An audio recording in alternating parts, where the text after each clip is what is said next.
Hi, this is Rishu and I hope you all are doing great. आप सब अच्छे होंगे और आपकी तैयारी अच्छी चल रही होगी। ठीक है, तो आज हम डिस्कस करेंगे साइंस का मैराथन लेके आई हूँ आपके लिए। ठीक है, तो इसमें हम कुछ क्वेश्चन डिस्कस करेंगे, 100 क्वेश्चन डिस्कस करेंगे। इसमें से देखते हैं कितने हो जाते हैं। 50 क्वेश्चन आज कर लेते हैं डिस्कस और बाकी फिर हम अपकमिंग वीडियो में कर लेंगे डिस्कस। ओके, तो एक मिनट पेन ले लूँ मैं। ठीक है, इससे पहले हमने प्रीवियस ईयर डिस्कस किए हैं। आई होप आपने वो क्लासेस भी ज़रूर देखी होंगी। अगर अभी तक नहीं देखी हैं तो वो क्लासेस भी आप ज़रूर देखें। उन क्लासेस में हमने प्रीवियस ईयर जो डिस्कस किए थे उसमें हमने 2019 का पेपर किया था, 2021 का डिस्कस किया है, 2022 का एंड 2023 का। ठीक है, और 2024 के जो प्रीवियस ईयर थे उसके जो क्वेश्चन हैं वो हम आज इस वीडियो में कवर करने वाले हैं। ओके, तो इस तरह से आपके 5 इयर्स के जो प्रीवियस ईयर हैं वो डिस्कस हो जाएंगे एंड जो आपके लिए काफ़ी हेल्पफुल रहेंगे एग्ज़ाम में। ठीक है, तो चलिए स्टार्ट करते हैं। अगर आप इस चैनल पे नए हैं तो चैनल को सब्सक्राइब जरूर तक करें ताकि अपकमिंग वीडियो की नोटिफिकेशन आपको मिल जाए। और वीडियो अच्छी लगे तो अपने फ्रेंड्स के साथ शेयर करें और वीडियो को लाइक ज़रूर करें। ओके, ये जो पीडीएफ है ये पीडीएफ आपको मिलेगा मेरे टेलीग्राम चैनल आरबी कौशल एकेडमी पे। ठीक है, और अगर आपको कोई डाउट हो, कोई क्वेरी हो तो आप मुझे कमेंट कर देना एंड आप मुझे मेल भी कर सकते हो learnscience222@gmail.com पे। Okay, so without getting delay let's get started. चलिए, तो आज का फर्स्ट क्वेश्चन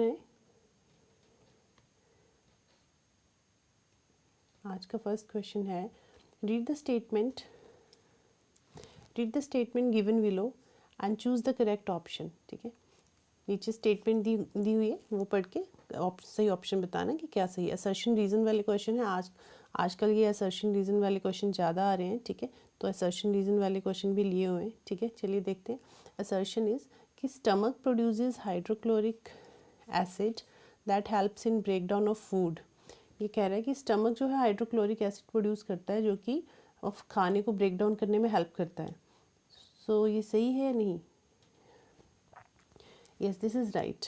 ठीक है, असर्शन इज़ ट्रू कि स्टमक प्रोड्यूसेस, मैंने आपको पढ़ाया था ना डाइजेस्टिव सिस्टम में कि स्टमक HCl प्रोड्यूस करता है, म्यूकस होता है उसमें एंड पेप्सिन होता है जो क्या करता है, HCl जो को माइक्रो ऑर्गेनिजम्स आते हैं उनको किल करता है, म्यूकस स्टमक की लाइनिंग को प्रोटेक्ट करता है, और पेप्सिन जो है HCl की प्रेजेंस में ही एक्टिव होता है और ये क्या करता है, प्रोटीन को ब्रेक डाउन करता है इनटू अमीनो एसिड्स। ओके, तो यस, फर्स्ट जो असर्शन है दैट इज़ ट्रू कि stomach produces HCl that helps in break down of food. और रीज़न क्या है, digestive juices need an acidic medium to act, कि जो डाइजेस्टिव जूसेस है उनको एसिडिक मीडियम चाहिए होता है काम करने के लिए, एक्टिव होने के लिए। ठीक है, so yes this is true क्योंकि जो पेप्सिन है वो HCl के प्रेजेंस में ही एक्टिव होता है और it converts protein into amino acids. Okay, so both the statements are true, assertion is true, reason is also true. So हमारा सही आंसर होगा ऑप्शन है, both A and R true and R is the correct explanation of A. ठीक है, option D, ए और are दोनों सत्य हैं और आर जो है ए का सही स्पष्टीकरण है। चलिए नेक्स्ट क्वेश्चन देखते हैं। आज जैसे मैं पहले डिस्कस करती थी ना विद पूरे डिटेल नोट्स के साथ, वो आपको इसमें नहीं मिलेंगे। ठीक है, जो जो कॉन्सेप्ट नए हैं जो हमने पहले कवर नहीं किए हैं उनके तो आपको अभी भी इसमें नोट्स मैंने दिए हुए हैं। ठीक है, प्रेजेंटेशन मिलेगी आपको, बट जो हमने पहले डिस्कस किए हैं वो एज इट इज़ मैं डिस्कस ही करूँगी क्योंकि काफ़ी क्वेश्चन डिस्कस करने हैं। तो अगर उस तरह से एक एक क्वेश्चन की डिटेल्ड एक्सप्लेनेशन तो मैं दूंगी, बट जिस तरह से पहले नोट प्रोवाइड करती थी ना वैसे नहीं है। आज हम सब सिर्फ डिस्कस ही कर रहे हैं। ठीक है, आप अपने टेस्ट की तरह ले सकते हैं इसको। ठीक है, मेरे साथ साथ आप भी सॉल्व कीजिए, देखिए कितने क्वेश्चन आप कर पा रहे हो, कितने क्वेश्चन आप नहीं कर पा रहे हो। ठीक है, चलिए question number 2 is what does the term nitrogen fixation means. कि एक टर्म दी हुई है नाइट्रोजन फिक्सेशन, इसका क्या मतलब है, नाइट्रोजन फिक्सेशन क्या है।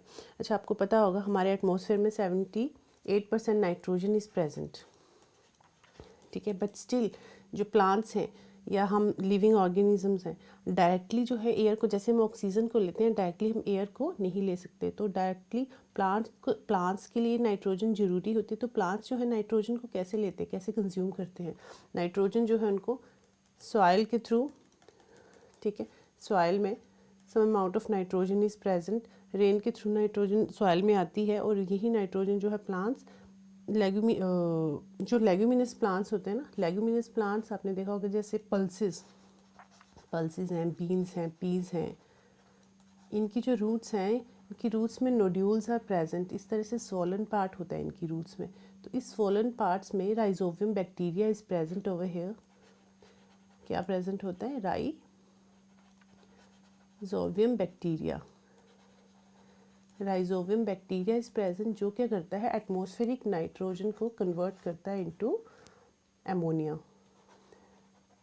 ठीक है, तो ये क्या करता है, नाइट्रोजन को एटमॉस्फेरिक नाइट्रोजन को डायरेक्टली अमोनिया में कन्वर्ट करता है। फिर ये अमोनिया नाइट्रेट और नाइट्राइट में कन्वर्ट होता है और then it helps in protein synthesis in plants. Okay, तो that is called nitrogen fixation. Nitrogen fixation क्या है? The process of converting atmospheric nitrogen into nitrogenous compounds which is ammonia by micro organisms. कौन सा micro organism? और rhizobium bacteria. By rhizobium bacteria is called nitrogen fixation. ठीक है, nitrogen fixation क्या है? The process of converting atmospheric nitrogen into nitrogenous compound ammonia by rhizobium bacteria, that is known as nitrogen fixation. ठीक है, तो चलिए देख लेते हैं कौन सा ऑप्शन सही है। Conversion of nitrogen compounds into gaseous nitrogen, जी नहीं। Conversion of ammonia into nitrate by bacteria, जी नहीं। Release of nitrogen present in dead organic matter back into soil, ये भी नहीं है। Conversion of atmospheric nitrogen to more usable form for living organism, yes this is true. तो nitrogen fixation क्या है? Conversion of atmospheric nitrogen to more usable form for living organism with the help of micro organisms. Okay, तो ये statement सही है, D option is our right option. चलिए next question पे चलते हैं, जल्दी जल्दी कर लेते हैं। टोटल 50 क्वेश्चन आज कर लेते हैं। ठीक है, 50 क्वेश्चन अपकमिंग वीडियो में कर लेंगे डिस्कस, तो टोटल 100 क्वेश्चन हो जाएंगे आपके।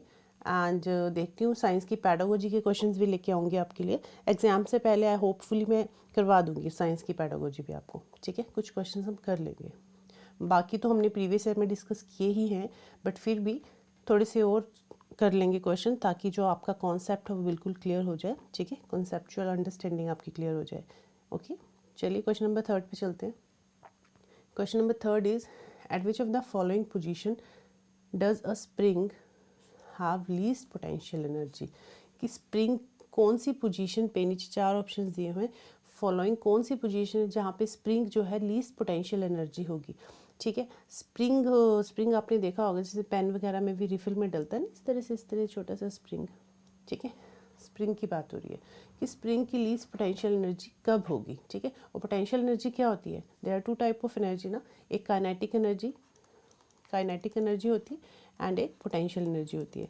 तो काइनेटिक एनर्जी और पोटेंशियल एनर्जी में क्या डिफरेंस है? पोटेंशियल एनर्जी क्या है?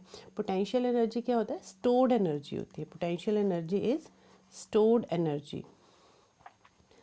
ठीक है, that is converted into another form of energy, that is converted into kinetic energy when object की स्टेट एंड पोजीशन चेंजेस। जब इसकी स्टेट और पोजीशन चेंज होएगी, ठीक है, that is known as state and position change हो जाएगी। State and position change होगी, दैट इज काइनेटिक एनर्जी। ठीक है, kinetic energy is energy in which object possesses due to its motion. जब कोई ऑब्जेक्ट मोशन में होगा, when object is in motion, that is called kinetic energy. When object is in rest, that is called stored energy. तो that is called potential energy. जब rest में होगा तो potential energy, जब मोशन में होगा तो काइनेटिक एनर्जी। ठीक है, तो वो ये कह रहा है कि स्प्रिंग की पोटेंशियल एनर्जी कब होगी। चलिए ऑप्शन देख लेते हैं। Option A, the spring is neither compressed nor pulled out and is lying on the ground. कि उसे ना ही हम कंप्रेस कर रहे हैं ना ही पुल कर रहे हैं, वो जस्ट ग्राउंड पे पड़ा हुआ है, तब उसकी पोटेंशियल एनर्जी कम होगी। Option B, the spring is compress due to minimum and is lying on the ground. उसको थोड़ा सा कंप्रेस करेंगे और ग्राउंड पे रख होगा वो, तब होगी उसकी कम potential energy. The spring is compress to the minimum and is placed at height. थोड़ा सा हल्का सा प्रेस करके उसको हाइट पे छोड़ देंगे। The spring is pulled out to the maximum उसे पुल करेंगे और प्लेस्ड एट अ हाइट। तो कौन सा ऑप्शन सही है? कब उसकी पोटेंशियल एनर्जी सबसे कम होगी? पोटेंशियल एनर्जी कब वो रेस्ट पे होगा? जब the spring is neither compressed nor pulled out and is lying on the ground, तब उसकी सबसे कम पोटेंशियल एनर्जी होगी। तो option A is our right answer. Okay, चलिए next is identify the set comprising cold blooded organisms. इसमें से कुछ ऑप्शन दिए हुए हैं, आपको बताना है इसमें कोल्ड ब्लडेड ऑर्गेनिजम्स कौन से हैं। There are two type of organism ना, hot blooded and cold blooded. Cold blooded and hot blooded. जो ह्यूमन बींग्स हैं, हम जो होते हैं ना, हम we are hot blooded animals, ठीक है, हॉट ब्लडेड। कोल्ड ब्लडेड और हॉट ब्लडेड में क्या डिफरेंस है? जो कोल्ड ब्लडेड एनिमल्स होते हैं ना, they are not able to maintain a constant body temperature, ठीक है, they are not able to maintain constant body temperature. Constant body temperature means for example,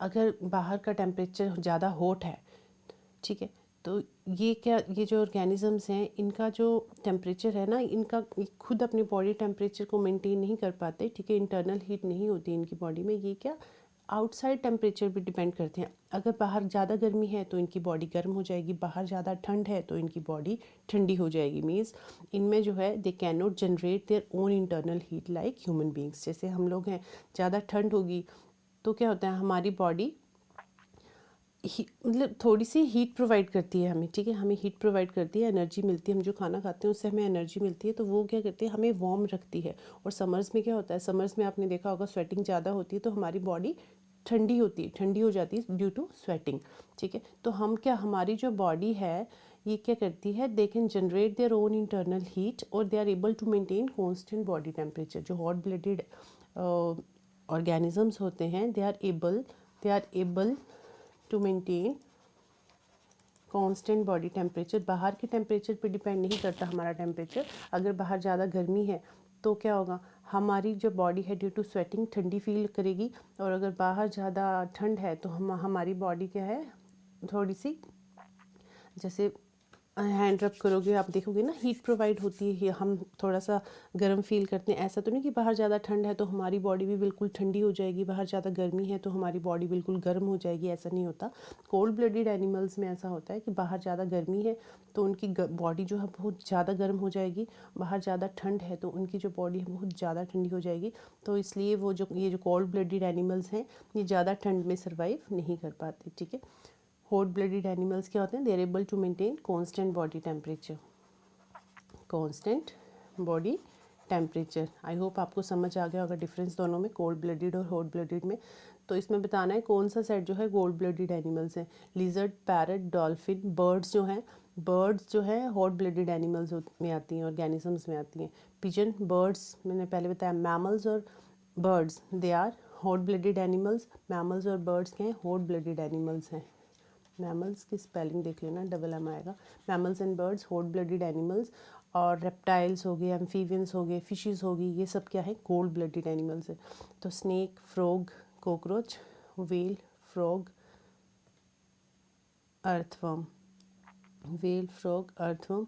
तो इसमें से कौन सा सेट जो है that is cold blooded animals? Option C देख लेते हैं, ऑप्शन सी, वेट, यस, ठीक है, क्योंकि ऑप्शन डी जो है ना, वेल जो है that is hot blooded animal, ये हॉट ब्लडेड एनिमल होता है, ये कोल्ड ब्लडेड एनिमल में नहीं आती वेल।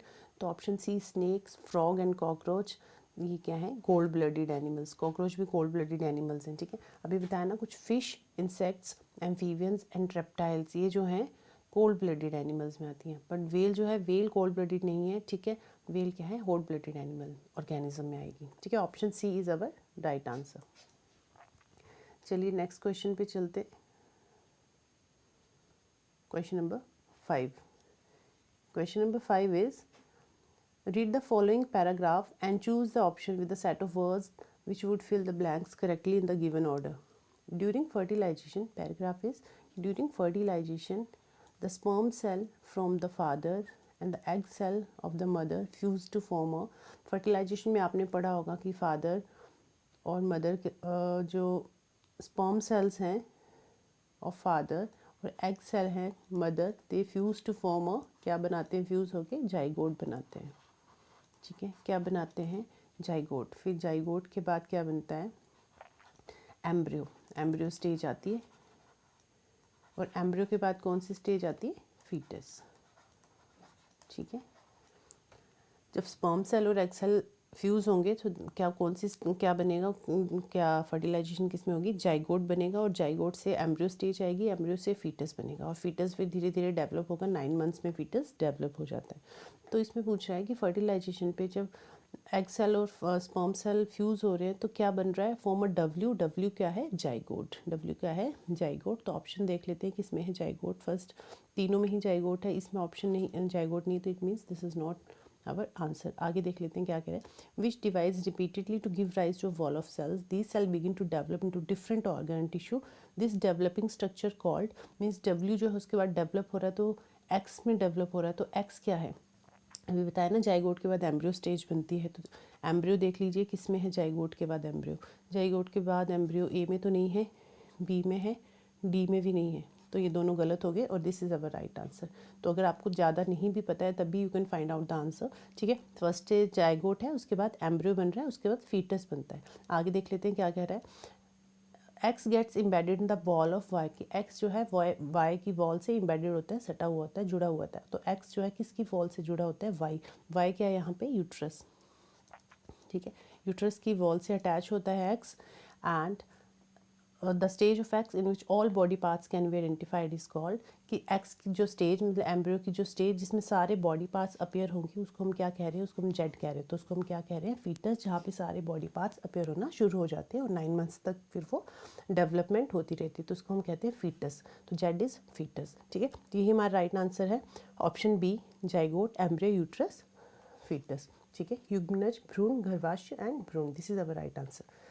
चलिए, 5 इज क्लियर। क्वेश्चन नंबर 6 पे चलते हैं। Question number 6 is which of the following reactions are not feasible, इसमें से कौन सी रिएक्शन है जो फिजिबल नहीं है, जो पॉसिबल नहीं है? ठीक है, कौन सी रिएक्शन पॉसिबल नहीं है? PbSO4 plus iron, aluminium plus copper sulphate, या third zinc plus calcium sulphate, magnesium plus zinc sulphate. तो कौन चारों में से कौन सी जो एक स्टेटमेंट है, जो रिएक्शन है पॉसिबल नहीं है? इसके लिए मैंने आपको एक बारी वो करवाया था, रिएक्टिविटी सीरीज ऑफ मेटल किया था हमने। This question is based on, और रिएक्टिविटी सीरीज ऑफ मेटल का एक क्वेश्चन हमेशा आता है, तो रिएक्टिविटी सीरीज याद करके जाना। ठीक है, रिएक्टिविटी सीरीज ऑफ मेटल, ठीक है, मैंने दिया हुआ है यहाँ पे, देख लीजिए। रिएक्टिविटी सीरीज ऑफ मेटल है जिसमें मोस्ट एक्टिव मेटल जो है ऊपर होता है, उसके बाद कब less reactive, less reactive, less reactive, तो इस तरह मोस्ट रिएक्टिव मेटल से लीस्ट रिएक्टिव मेटल की तरफ जाते हैं ये जो सीरीज़ है। ठीक है, तो पोटाशियम जो है सबसे रिएक्टिव है, और गोल्ड जो है सबसे कम रिएक्टिव है, तो ऊपर से नीचे की तरफ जा रही है सीरीज़ ये। ठीक है, तो ये जो सीरीज़ है आपको याद होनी चाहिए, और तो आप याद कैसे करोगे? याद करने का ये निमोनिक है, इसके थ्रू आप याद कर सकते हो। Please Stop calling me a zebra. I truly like her calling me super powerful giraffe. इस निमोनिक के थ्रू आप ये जो सीरीज़ है याद कर सकते हो। P से पोटाशियम, S से sodium, then calcium, magnesium, aluminium, zinc, iron, truly से टिन, लाइक से लेड, हर से हाइड्रोजन, C से कॉपर, मी मर्करी, सुपर से सिल्वर, पावरफुल जो फर्स्ट वर्ड है ना इनसे बनाया हुआ, P से प्लेटिनम, G से जिराफ। तो please stop calling me a zebra, I truly like her calling me super powerful giraffe. इस टर्म से, इस निमोनिक से आप सीरीज़ को याद रख सकते हो, या कोई और मेथड है जिसके थ्रू आपने याद रखा है, दैट इज़ ऑल्सो गुड। ठीक है, तो इसी सीरीज़ पे बेस्ड है प्रीवियस वन। देख लेते हैं क्या होता है। जो हाईली रिएक्टिव मेटल्स होते हैं ना, लाइक फॉर एग्जांपल सोडियम, तो सोडियम जो है एल्यूमिनियम को तो रिप्लेस कर देगा, but less reactive metal high reactive metal को रिप्लेस नहीं कर सकता। सोडियम तो एल्यूमिनियम को रिप्लेस कर सकता है, बट एल्यूमिनियम जो है सोडियम को रिप्लेस नहीं कर सकता। तो यही इसी पे क्वेश्चन बेस्ड है। चलिए देख लेते हैं। Which of the following reaction is not feasible, मतलब पॉसिबल नहीं है, जो गलत है वो बताना है। तो lead sulphate plus iron, lead और आयरन, देखिए लेड और आयरन, लेड स्ट्रॉन्ग है, आयरन स्ट्रॉन्ग है, आयरन ज़्यादा स्ट्रॉन्ग है। ठीक है, आयरन ज़्यादा स्ट्रॉन्ग है ना, तो आयरन ज़्यादा स्ट्रॉन्ग है, तो iron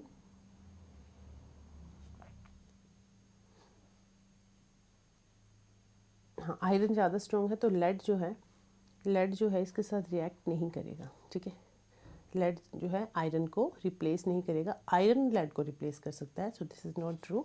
aluminium plus copper sulphate, aluminium plus copper sulphate, चलिए देखते हैं, एल्यूमिनियम स्ट्रॉन्ग है या कॉपर स्ट्रॉन्ग है।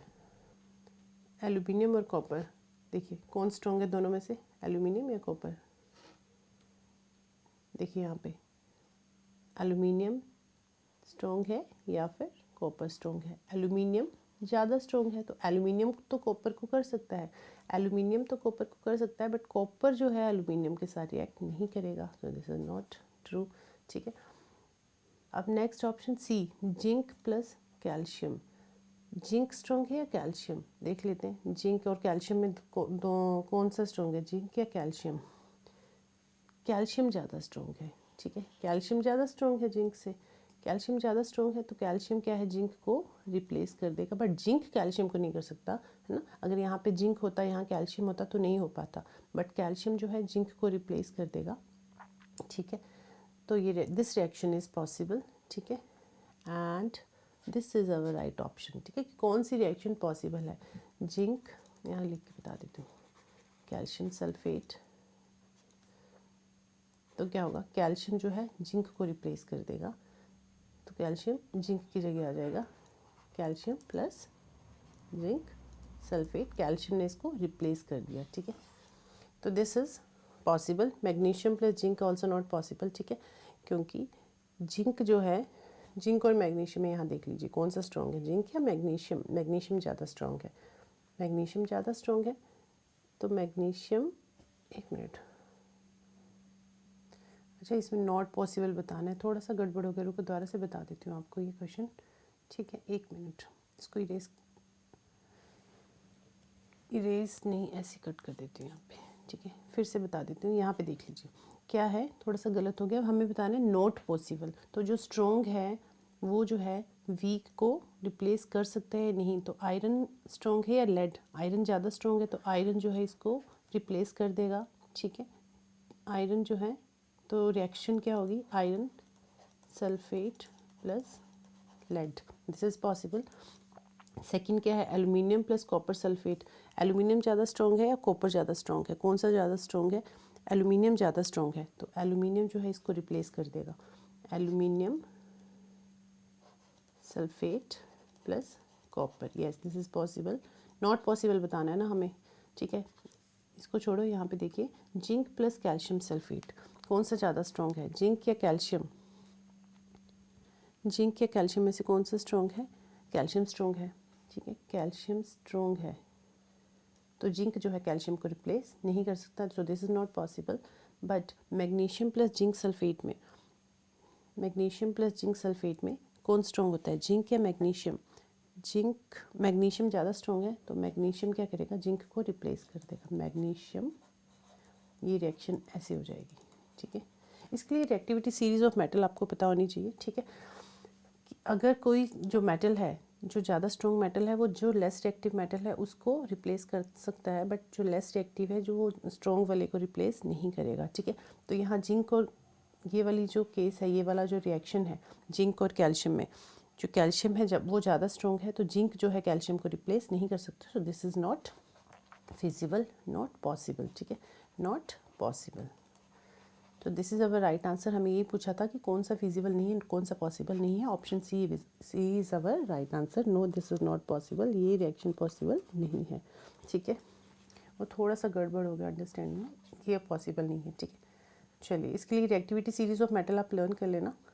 एंड नेक्स्ट क्वेश्चन पे चलते हैं, which of the following graphs are straight line, कौन सा ग्राफ जो है स्ट्रेट लाइन बनेगा। ऑप्शन ए, एक minute, option A is distance time graph body at rest. Distance time graph का जो ग्राफ बनता है, डिस्टेंस टाइम ग्राफ, ऐसे टाइम यहाँ, डिस्टेंस यहाँ, जब बॉडी इज़ एट रेस्ट, कोई ऑब्जेक्ट जब रेस्ट पे है तो इस तरह से ग्राफ बनता है, when it is not moving, it is at rest. velocity time graph of a body moving with uniform acceleration,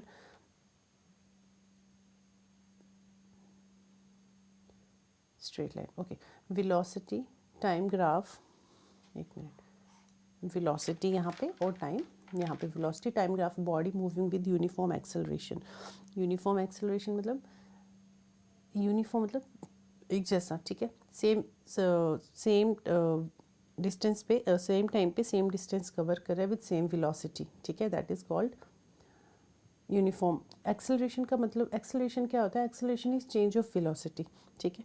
तो इसमें क्या है, यूनिफॉर्म एक्सेलरेशन है, इस तरह से बनता है, सेम वेलोसिटी सेम टाइम, इतने टाइम में इतना, फिर इतनी वेलोसिटी में इतना, फिर इससे इतना, मतलब यूनिफॉर्म एक्सेलरेशन के साथ जो है बॉडी इज़ मूविंग, तो स्ट्रेट ऐसा बनता है, straight. Distance time graph body moving with uniform acceleration, distance time graph of body moving with uniform acceleration, distance time with uniform acceleration when velocity is, acceleration क्या है? Rate of change of velocity. तो इसमें क्या है, इस तरह से graph बनता है, स्लोपिंग, ठीक है। इसको कहते हैं पैराबोला। इस तरह पैराबोला जो है स्लोप बनेगी। इसमें क्या होता है कि जो वेलोसिटी है ना वो चेंज होती है। अब इतने से टाइम में, फॉर एग्जांपल इसने इतना, इतने डिस्टेंस, इतने टाइम में इतना डिस्टेंस कवर किया, एंड फिर इतने डिस्टेंस में इतना डिस्टेंस इतने टाइम में कवर किया, ठीक है। फिर इतने डिस्टेंस में इतना टाइम लगाया उस, तो ये जो स्लोप है ना, ये पैराबोला बनेगी कि पहले तो इसने इतना डिस्टेंस कवर किया, फिर इससे ज़्यादा, फिर कम, तो डिस्टेंस जो चेंज होता रहता है, ठीक है। तो दिस इज़, ये जो स्लोप बनती है ये पैराबोला बनती है। और डी क्या है? वेलोसिटी टाइम ग्राफ जब बॉडी रेस्ट पे, तो वेलोसिटी टाइम ग्राफ जब बॉडी रेस्ट पे तो स्ट्रेट लाइन बनेगी, ठीक है। तो इसमें पूछा है कौन से ग्राफ जो है स्ट्रेट लाइन है, तो ये तीनों तो स्ट्रेट लाइन है, बट ये स्ट्रेट लाइन नहीं है, ये पैराबोला इन नेचर है। सी जो है पैराबोला इन नेचर है, तो जिस ऑप्शन में सी होगा वो हम हटा देंगे। तो ए बी एंड डी तीनों में ही स्ट्रेट लाइन है, ठीक है। तो this is our right answer, A B and D. Next is question number 8. This question is, anion X3 positive is obtained from an element X. This is also very interesting question, ध्यान से देखना। anion X3 positive, ये X3 positive यहाँ आना था, ठीक है। is obtained from an element X, किसी एलिमेंट X से बना है जिसका एटॉमिक मास 27 है और एटॉमिक नंबर 13 है। The number of protons, electrons and neutrons in 75, X3 positive is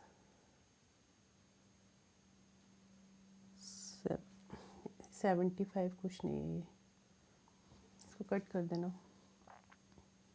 the number of protons, electrons and neutrons in X3 positive, इसमें बताना है कि X3 पॉजिटिव में प्रोटॉन्स और न्यूट्रॉन्स कितने हैं। इसमें हमें बस ये बताना है कि जो X हमारे पास मेटल है, मेटल या नॉन मेटल जो भी है, इसमें जो है नंबर ऑफ प्रोटॉन्स, इलेक्ट्रॉन्स और न्यूट्रॉन्स कितने हैं, कितने प्रोटॉन्स हैं, कितने इलेक्ट्रॉन्स हैं और कितने न्यूट्रॉन्स हैं, ठीक है। तो आपको पता होगा इस तरह से कोई एटम होता है, उसके बीच में न्यूक्लियस होता है, न्यूक्लियस में प्रोटॉन्स और न्यूट्रॉन्स प्रेजेंट होते हैं सेंटर में, और इलेक्ट्रॉन क्या है, ऐसे ऐसे चक्कर काटता रहता है इसकी साइड, ठीक है। तो हमें अब ये बताना है कि कितने प्रोटॉन हैं, कितने न्यूट्रॉन हैं, कितने इलेक्ट्रॉन्स हैं, ठीक है। एक्स किसी आयन में, किसी एलिमेंट में, ठीक है। एक्स कोई एलिमेंट है और उसका जो आयन है X3 पॉजिटिव, X3 पॉजिटिव का मतलब है X3 पॉजिटिव मीन्स 3 आयन्स इसने लूज़ किए हैं, X lose 3 ions, X lose 3 ions. अगर यहाँ 3 नेगेटिव होता तो इट मीन्स X ने 3 आयन्स गेन किए, 3 पॉजिटिव है मतलब इसने 3 आयन जो हैं लूज़ किए हैं। चलिए इसमें हमें बताना है कि कितने प्रोटॉन है, कितने इलेक्ट्रॉन, कितने न्यूट्रॉन है। चलिए इसमें देखिए एटॉमिक मास कितना दिया हुआ है 27 और एटॉमिक नंबर 13। एटॉमिक नंबर कितना है 13। तो किसी एलिमेंट का जितना एटॉमिक नंबर होता है ना उतने ही प्रोटॉन्स उसमें प्रेजेंट होते हैं, प्रोटॉन्स उतने ही प्रेजेंट होते हैं। तो प्रोटॉन कितने हो गए हमारे पास 13, इतना तो क्लियर हो गया, प्रोटॉन 13 है, ठीक है। अब इसमें नेक्स्ट क्या दिया हुआ है, एटॉमिक मास। एटॉमिक मास दिया हुआ है 27। एटॉमिक मास कितना दिया हुआ है, एटॉमिक मास दिया है 27।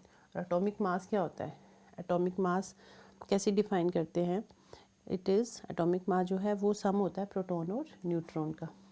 प्रोटॉन और न्यूट्रॉन मिला के एटॉमिक मास बनाते हैं, तो प्रोटॉन और न्यूट्रॉन मिला के एटॉमिक मास बना रहे हैं। तो प्रोटॉन कितने थे हमारे पास 13, न्यूट्रॉन, जो न्यूट्रॉन होते हैं ना, अब न्यूट्रॉन भी निकाल लेते हैं।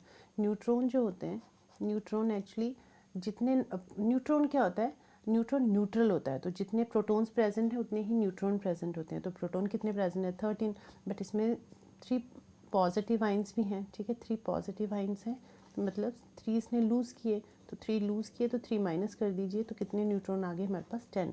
क्योंकि प्रोटॉन न्यूट्रॉन क्या होता है, न्यूट्रल होता है, तो जितने प्रोटॉन प्रेजेंट है उतने ही न्यूट्रॉन प्रेजेंट होंगे। प्रोटॉन कितने हैं हमारे पास 13, तो इट मीन्स न्यूट्रॉन भी 13 होंगे, बट इसने 3 आयंस जो हैं लूज़ किए हैं, तो 3 आयंस हम माइनस कर देंगे और न्यूट्रॉन हमारे पास आगे 10। तो न्यूट्रॉन हमारे पास आगे 10, एक मिनट, न्यूट्रॉन 10 आ गए, ठीक है। न्यूट्रॉन की, अच्छा इलेक्ट्रॉन न्यूट्रल होते हैं, ठीक है, इलेक्ट्रॉन्स न्यूट्रल होते हैं। इलेक्ट्रॉन्स क्या हैं, जितने प्रोटॉन है उतने ही इलेक्ट्रॉन्स होंगे, तो प्रोटॉन 13 है तो इलेक्ट्रॉन भी 13 होंगे, बट इसमें 3 आयंस इसने लूज़ किए, 3 इलेक्ट्रॉन्स इसने लूज़ किए, तो 3 माइनस करके 10 आ गया। तो इलेक्ट्रॉन्स हमारे पास कितने आ गए, इलेक्ट्रॉन्स हमारे पास आगे 10, प्रोटॉन 13, इलेक्ट्रॉन आगे 10। अब हमें फाइंड आउट करना है न्यूट्रॉन कितने हैं। अब एटॉमिक मास क्या होता है, एटॉमिक मास हमें दिया हो, गिवन है 27 है। एटॉमिक मास क्या होता है, सम ऑफ प्रोटॉन प्लस न्यूट्रॉन, तो प्रोटॉन तो कितने हैं 13, न्यूट्रॉन हमें नहीं पता कितने, हमें फाइंड आउट करने हैं, और एटॉमिक मास दिया हुआ है 27। तो न्यूट्रॉन हम ऐसे निकालेंगे, 27 माइनस 13 कितना आ गया 14, ठीक है। तो न्यूट्रॉन कितने हो गए हमारे पास 14, प्रोटॉन हमारे पास 13 है, इलेक्ट्रॉन हमारे पास 10 है, न्यूट्रॉन हमारे पास 14 है। ये आपको कॉन्सेप्ट क्लियर होना चाहिए, इस पे बेस और भी क्वेश्चन आ सकते हैं, घुमा फिरा के भी क्वेश्चन पूछ सकता है, तो ये आपको पता होना चाहिए, ठीक है। तो देखिए ये ऑप्शन किस में दिए हुए हैं, proton, electrons and neutron, 13, 10 and 14 किस में दिया हुआ है, 13, 10 एंड 14 ऑप्शन डी में गिवन है, 13, 10 एंड 14। प्रोटॉन 13 है, इलेक्ट्रॉन 10 है और न्यूट्रॉन 14 है। ओके, तो this is our right answer. I hope आपको समझ आ गया होगा। जल्दी जल्दी कर लेते हैं, अभी तो बहुत सारे क्वेश्चन है हमारे पास। Density of 4 liquids A B C D are given below. 4 liquids की डेंसिटी दी हुई है, A B C D.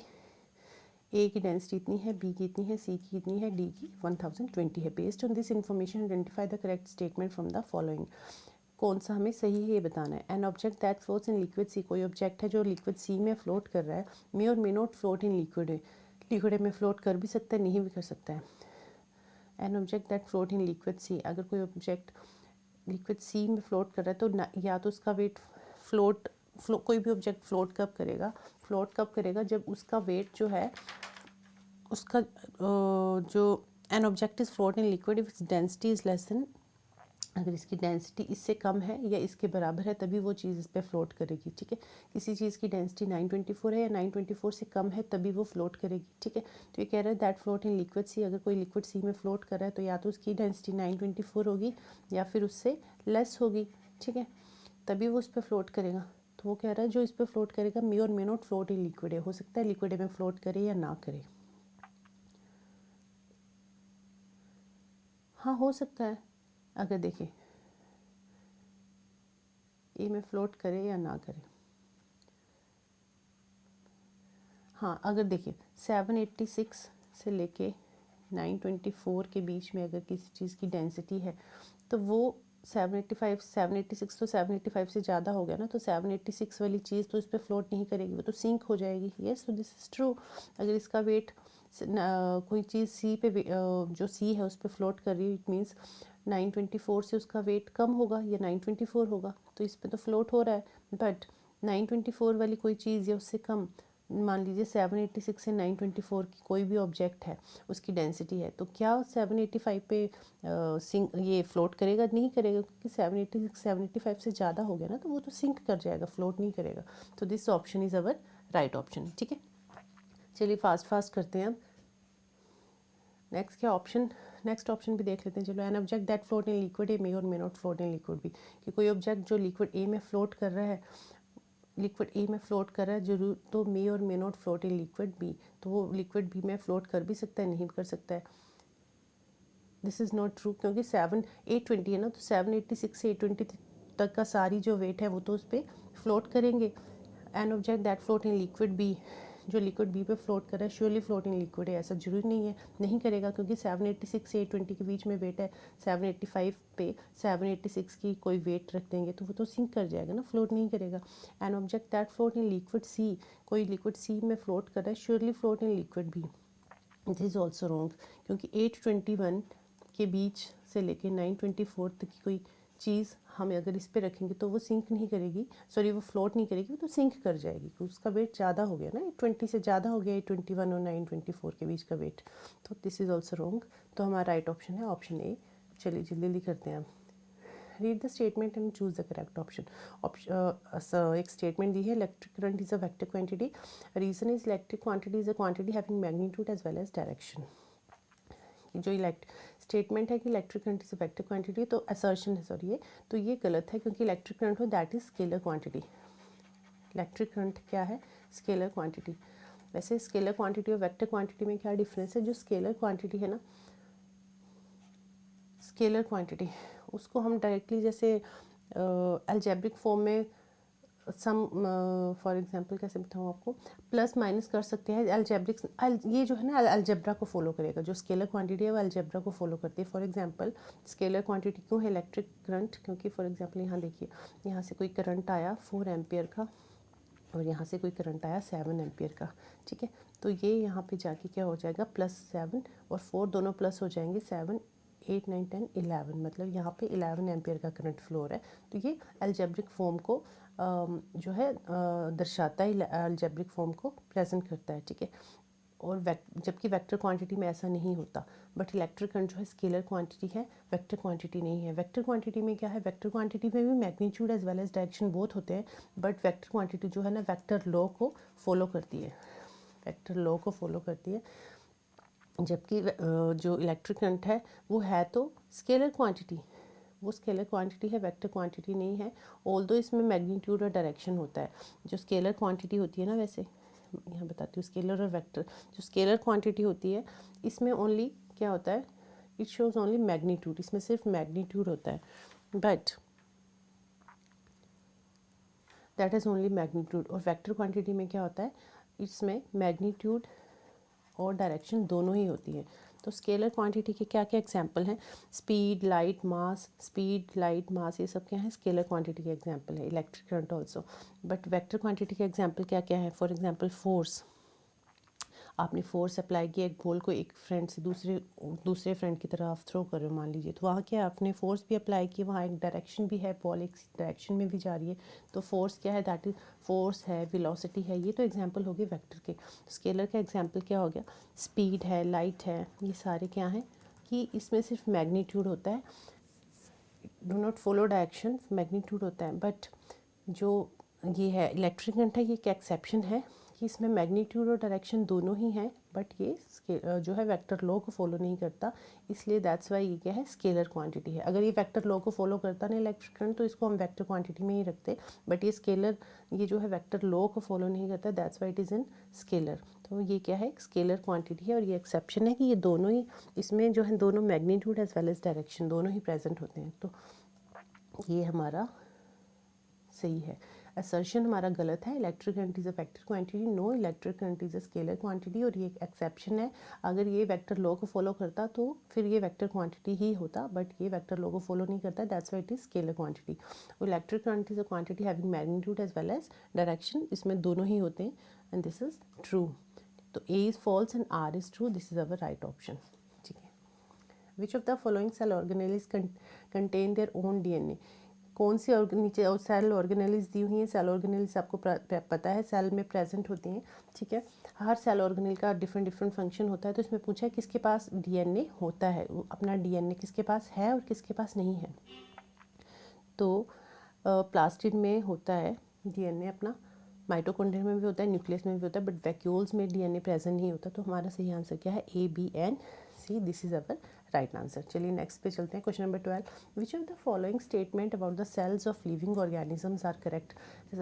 Living organism के सेल से रिलेटेड कौन सी एक चीज़ सही है, देख लेते हैं। All are microscopic in can not be seen with the naked eye, yes this is true, कि जो सेल्स हैं they are microscopic and naked eye से हम नहीं देख सकते। All have a cell wall, this is true और not, सबके पास सेल वॉल नहीं होता, क्योंकि प्लांट सेल में तो सेल वॉल है, बट एनिमल सेल में सेल वॉल नहीं है, ठीक है। Option C, all have a nuclear membrane, सबके पास न्यूक्लियर मेम्ब्रेन होता है,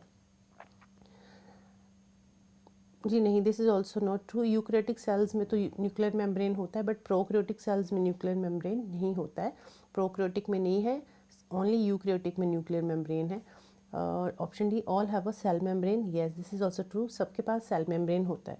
सो राइट ऑप्शन क्या हो गया, A and D, A and D both our right answer, option B is our right answer, okay. चलिए next is okay, this is our right answer. चलिए जल्दी जल्दी कर लेते हैं हम, ठीक है। इसमें मैंने आपको प्रोकैरियोटिक और यूकैरियोटिक सेल की डायग्राम भी दी हुई है, आप देख सकते हैं, प्रोकैरियोटिक सेल और ये यूकैरियोटिक सेल। यूकैरियोटिक सेल जिसमें ट्रू न्यूक्लियस होता है, proper cell, proper nucleus present है, न्यूक्लियर मेम्ब्रेन प्रेजेंट है, cell organelles are present in cytoplasm. But in case of prokaryotes में क्या है, nucleus is nuclear membrane present, sorry, इसमें जो है ना प्रॉपर जो न्यूक्लियस का स्ट्रक्चर है वो प्रॉपर एक, वो जो है सिर्फ ये जो न्यूक्लियर मेम्ब्रेन, ये डीएनए है, डीएनए जो है ना इनका यहाँ पे ऐसे साइटोप्लाज्म में होता है, इसमें प्रॉपर वेल ऑर्गेनाइज स्ट्रक्चर नहीं होता है। अलग से इस तरह से न्यूक्लियस जो है इट इज़ नॉट प्रेजेंट, जो इसका डीएनए है it is present in its cytoplasm. Okay, चलिए ठीक है, इसमें न्यूक्लियस एब्सेंट है और इसका जो डीएनए मटेरियल है वो न्यूक्लियोइड है, ये साइटोप्लाज्म में प्रेजेंट होता है और इसमें न्यूक्लियस प्रेजेंट है, प्रॉपर न्यूक्लियस प्रेजेंट है।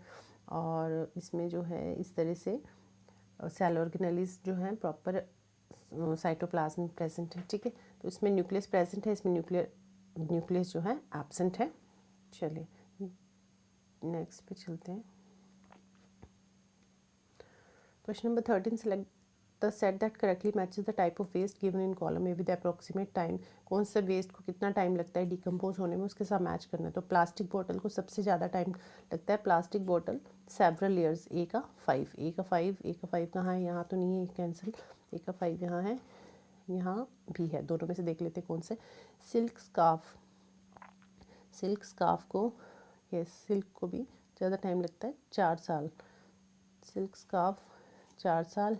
कॉटन की शर्ट को कुछ महीने ही लगते हैं, तो 2 to 5 months। एंड बनाना पील 1 से 2 वीक। और पेपर जो है सबसे जल्दी डिकम्पोज होता है 10 to 30 days। चलिए देख लेते हैं किस में है ये ऑप्शन। ए का 5, बी का फर्स्ट, बी का फोर्थ कहाँ है, बी का फोर्थ इसमें है, तो ये हमारा राइट आंसर है और दिस इज़ रॉन्ग। बी का फोर्थ, सी का फर्स्ट, डी का सेकंड है, देख लीजिए, एंड ई का 3 है। Yes, this is our right answer, तो B, this is our right option. Question number 14, identify the set comprising plants that produce bisexual flowers. कौन सा प्लांट का ऐसा सेट है जहाँ जिसमें बाइसेक्सुअल फ्लावर होते हैं, दोनों मतलब मेल और फीमेल पार्ट एक ही प्लांट में होते हैं, एक ही प्लांट में मेल और फीमेल पार्ट्स कौन से में प्रेजेंट होते हैं। कुकुम्बर, पपाया, रोज़, मस्टर्ड, रोज़, पेटूनिया। कुकुम्बर, पपाया, रोज़ में तो नहीं होता, मस्टर्ड में होता है, रोज़ में होता है, पेटूनिया में भी होता है। कौन, कुकुम्बर, पेटूनिया, कौन, पपाया, मस्टर्ड। राइट ऑप्शन है मस्टर्ड, रोज़ और पेटूनिया। बाइसेक्सुअल फ्लावर, एक ही फ्लावर में मेल और female plant is present, that is true. ये देखिए, ये एक फ्लावर है, ये चाइना रोज़ है, हिबिस्कस का प्लांट, इसमें मेल और फीमेल दोनों ही पार्ट एक सिंगल फ्लावर में प्रेजेंट है, ठीक है। ये मेल, ये जो सेंटर वाला है स्टाइल, स्टिग्मा ओवरी, ये carpel, this is female part, and anther filament stamen, this is male part of flower. दोनों ही पार्ट जो है एक सिंगल फ्लावर में प्रेजेंट है, that is called bisexual flower, ठीक है। Next question, identify the incorrect statement. Clay soil is better aerated than loamy soil. Incorrect बताना है, गलत बताना है हमें। Clay soil is more fertile as compare to loamy soil. Water retention capacity of clay soil is better than loamy soil. The particle size of clay soil much smaller than of loamy soil. तो तीनों ही सही हैं। First option जो है that is wrong कि clay soil better aerated होती है then loamy soil. जी नहीं, लोमी सॉइल ज़्यादा एरेटेड होती है, क्योंकि क्ले सॉइल तो काफ़ी टाइटली पैक्ड होता है ना, तो इसमें एरेटेड नहीं होती। लोमी सॉइल जो है it is a mixture of sandy and clay, तो ये जो है ज़्यादा एरेटेड होती है as compare to clay soil, ठीक है। लोमी सॉइल ज़्यादा एरेटेड होती है, हवा आर पार हो जाती है ईजिली, इसमें नहीं होती क्योंकि जो पार्टिकल्स हैं they are tightly packed together. तो option A is incorrect. 16 is which of the following substance present in the rubbing surface of match box. Match box के सरफेस पे कौन सा सब्सटेंस प्रेजेंट होता है। Glass powder, red phosphorus, white phosphorus, red phosphorus magnesium, D potassium white. जी नहीं, option A glass powder and red phosphorus present होता है उसके रबिंग सरफेस पे, option A. Question number 17 is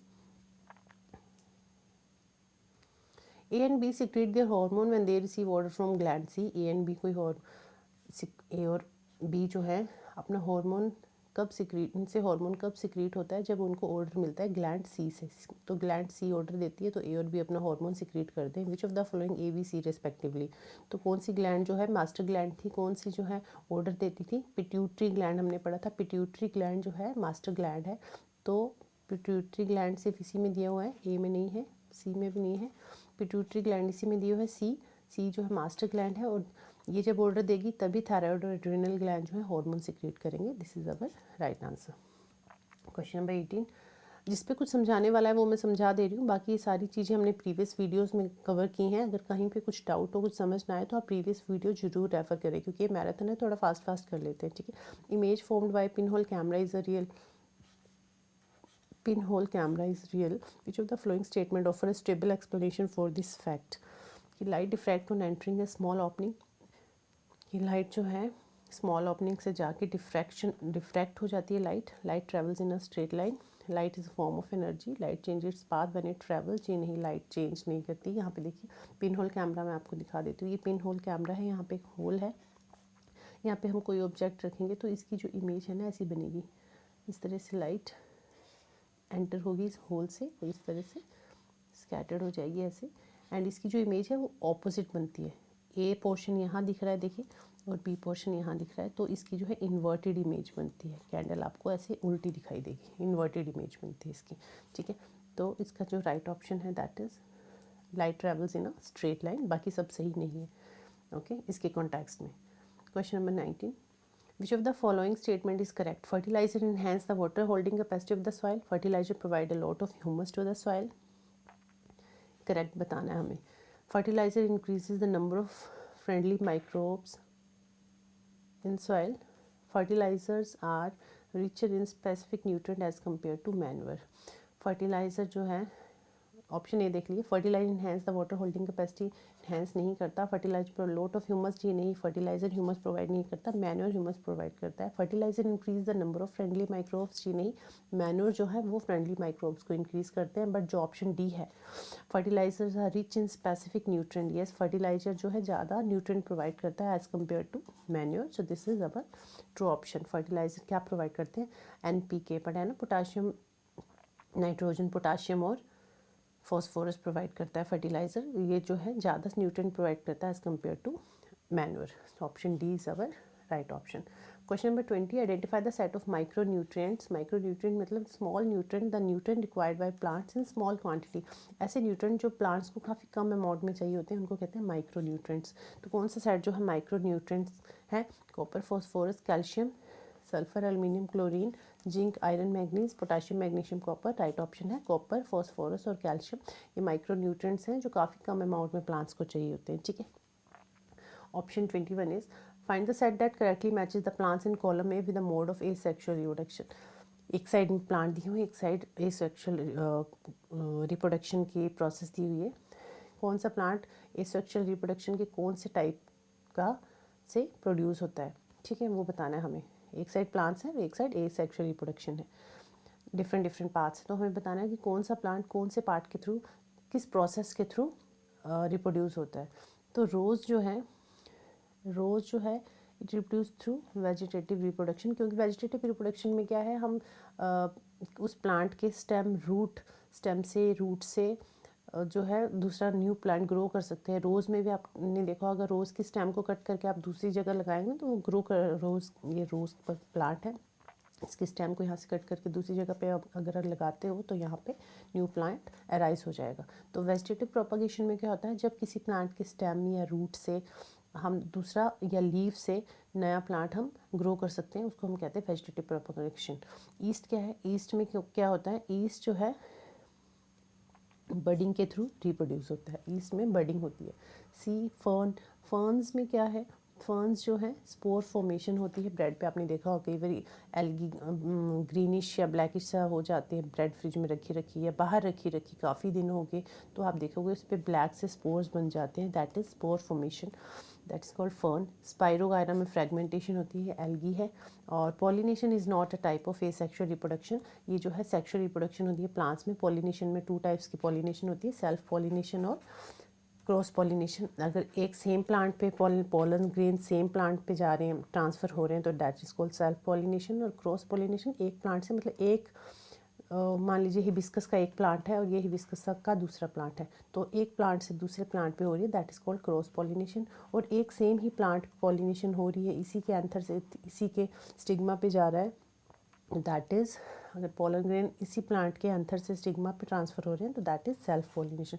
same flower पे हो तो सेल्फ पॉलिनेशन। क्रॉस पॉलिनेशन मतलब हैं तो सेम ही जीन्स के, और ये भी चाइना रोज है, ये भी चाइना रोज है, बट डिफरेंट डिफरेंट प्लांट्स हैं, that is called cross pollination. आगे डायग्राम दी है, आपको समझा, एक बार वो भी दिखा देती हूँ, ठीक है। आई होप आपको ये समझ आ गया होगा। तो इसका जो राइट ऑप्शन है दैट इज़ ऑप्शन डी। ए का 5, बी का 1, सी का 2, डी का 3, this is our right option. ये देखिए वेजिटेटिव प्रोपागेशन में थ्रू स्टेम या रूट्स या फिर ब्रायोफाइलम, ये ब्रायोफाइलम का एग्जांपल है। ब्रायोफाइलम का जो लीफ है ना, इस तरह से अनदर लीव्स ग्रो करते हैं और यहाँ से ये टूट के नीचे गिरेगा, फिर ये नया प्लांट बन जाएगा। तो ये जो है लीव्स के थ्रू भी वेजिटेटिव प्रोपगेशन, नया प्लांट बन जाता है। बडिंग इन ईस्ट में बडिंग होती है, इस तरह से बड होती है, फिर न्यू बड बनेगी, तो ये मल्टीप्लाई होती रहती है। फ्रेगमेंटेशन स्पायरोकारा में होता है, इस तरह से फ्रैगमेंट में ब्रेक डाउन होता है, फिर ये कंटिन्यू, फिर आगे इसके बाद यहाँ से होगा, तो ये प्रोसेस कंटिन्यू रहता है, फ्रेगमेंटेशन होती है इसमें, ठीक है। ये स्पोर फॉर्मेशन है, ब्रेड के ऊपर देखिए इस तरह से spores are present. And pollination में अगर सेम फ्लावर पे हो रहा है दैट इज़ सेल्फ पॉलिनेशन, और इस फ्लावर से इस फ्लावर पे अगर जा रहा है that is called cross pollination. Okay, चलिए question number 22, read the following statement carefully and select the correct option. Assertion, the stars in the night sky appears to move from east to west, the earth rotate from west to east। जो हमारी अर्थ है वो waste to east rotate करती है, इस तरह से। ये ईस्ट है, ये वेस्ट है, ये नॉर्थ है, ये साउथ है। तो असर्शन कह रहा है कि जो स्टार है वो हमें ऐसा लगता है ईस्ट टू वेस्ट मूव कर रहे हैं, और जो अर्थ है it rotate from west to east, की अर्थ जो है वेस्ट टू ईस्ट रोटेट करती है हमारी earth. So reason is also true and assertion is also true. How it is possible, ये देखिए, मान लीजिए आपने कभी देखा होगा, अगर आप ट्रेन पे कहीं जा रहे हो और बाहर ट्री है, यहाँ पे ट्रीज़ हैं, तो आप तो आगे की तरफ मूव कर रहे हो, ठीक है, बट आपको लगता है कि ट्रेन जो है इस साइड को मूव कर रहे हैं, ऐसा होता है ना। हमें लगता है कि हम तो इस साइड को हम ऐसे जा रही होती है, ट्रेन ऐसे जा रही होती है, आपको लगता है पेड़ इस साइड को जा रहे हैं, जबकि पेड़ इस साइड को नहीं जा रहे, ट्रेन इस साइड को जा रही है, बट हमें ये अपेयर होता है कि ये पेड़ इस साइड को मूव कर रहे हैं, है ना। Same happens in this case, कि अर्थ जो है, अर्थ तो रोटेट कर रही है west to east, west to east rotate कर रही है अर्थ, बट जैसे जैसे अर्थ रोटेट कर रही है, ऐसे ऐसे रोटेट कर रही है, तो हमें लगता है कि हाँ, अर्थ, वैसे तो अर्थ रोटेट हो रही है ऐसे ऐसे ऐसे, बट हमें लगता है कि जो स्टार्स हैं they are moving from east to west, इस तरह।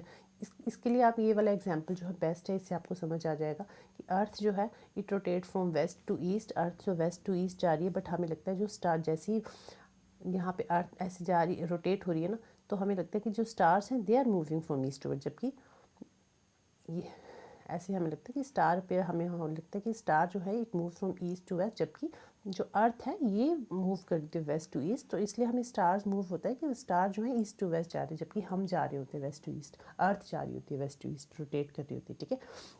इस एग्जाम्पल से आपको बेटर समझ आ जाएगा। दोनों ही स्टेटमेंट जो है सही है, and R both correct, and R is the correct explanation of A, ठीक है। चलिए नेक्स्ट क्वेश्चन नंबर 23 पे चलते हैं। Question number 23 is which of the following gases are responsible for acid rain. कौन सी गैस जो एसिड रेन के लिए रिस्पॉन्सिबल है, nitrogen, oxygen, ozone, sulphur dioxide या नाइट्रस ऑक्साइड, नाइट्रिक ऑक्साइड। तो सल्फर डाइऑक्साइड और nitric oxide both are responsible for acid rain, D and E. दोनों ही गैसेज जो हैं एसिड रेन के लिए रिस्पॉन्सिबल हैं। कैसे, ये देखिए, यहाँ पे क्या हो रहा है, वेपोरेशन हो रहा है, वाटर ऊपर जाएगा, और यहाँ पे पॉल्यूशन जो है, जो धुआं है इंडस्ट्रीज़ का, ठीक है, ये सारा it contain nitrous oxide and sulphur oxide. Nitric oxide, sulphur oxide जो है ऊपर जाएंगे और वाटर और विंड के साथ रिएक्ट करके ये कन्वर्ट हो जाएंगे सल्फ्यूरिक एसिड में और नाइट्रिक एसिड में, ठीक है। तो फिर ये जो रेन के साथ मिक्स, वाटर के साथ, क्लाउड्स के साथ मिक्स हो जाएंगे, and this is called acid rain. Okay, so right answer क्या है हमारा, sulphur dioxide and nitric oxide. चलिए question number 24, a ball is thrown up in the air, it reaches a maximum height and then returns to the thrower. Which of the following quantities have same values during the upward and downward motion of the ball? किसी person ने एक ball throw की, ठीक है, ball throw की at a height, and then turns to the, और ये जिस स्पीड के साथ इसने थ्रो की उसी वैल्यू के साथ, उसी स्पीड के साथ, उसी जगह से जैसे ही उसने ऐसे थ्रो की और वैसे ही ये वापस आ गई। ठीक है, which of the following quantity have same value, तो नीचे 4 ऑप्शन दिए, चारों में से कौन सी क्वांटिटी है जिसमें सेम वैल्यू रहेगी जब इसको थ्रो कर रहे हैं और जब ये वापस आ रही है, कौन सी क्वांटिटी में सेम वैल्यू रहेगी? फोर्स ऑफ ग्रेविटी में?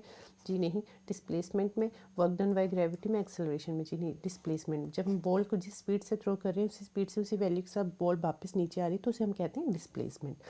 क्या हो रहा है? विस्थापन हो रहा है यहाँ पे। ठीक है, question number 25, X and Y are thick black liquids which can be used for metalling the roads. X is derived from petroleum and Y is derived from coal. X और Y दो थिक ब्लैक लिक्विड्स हैं उस जो road को, सड़क को पक्का करने में काम आते हैं।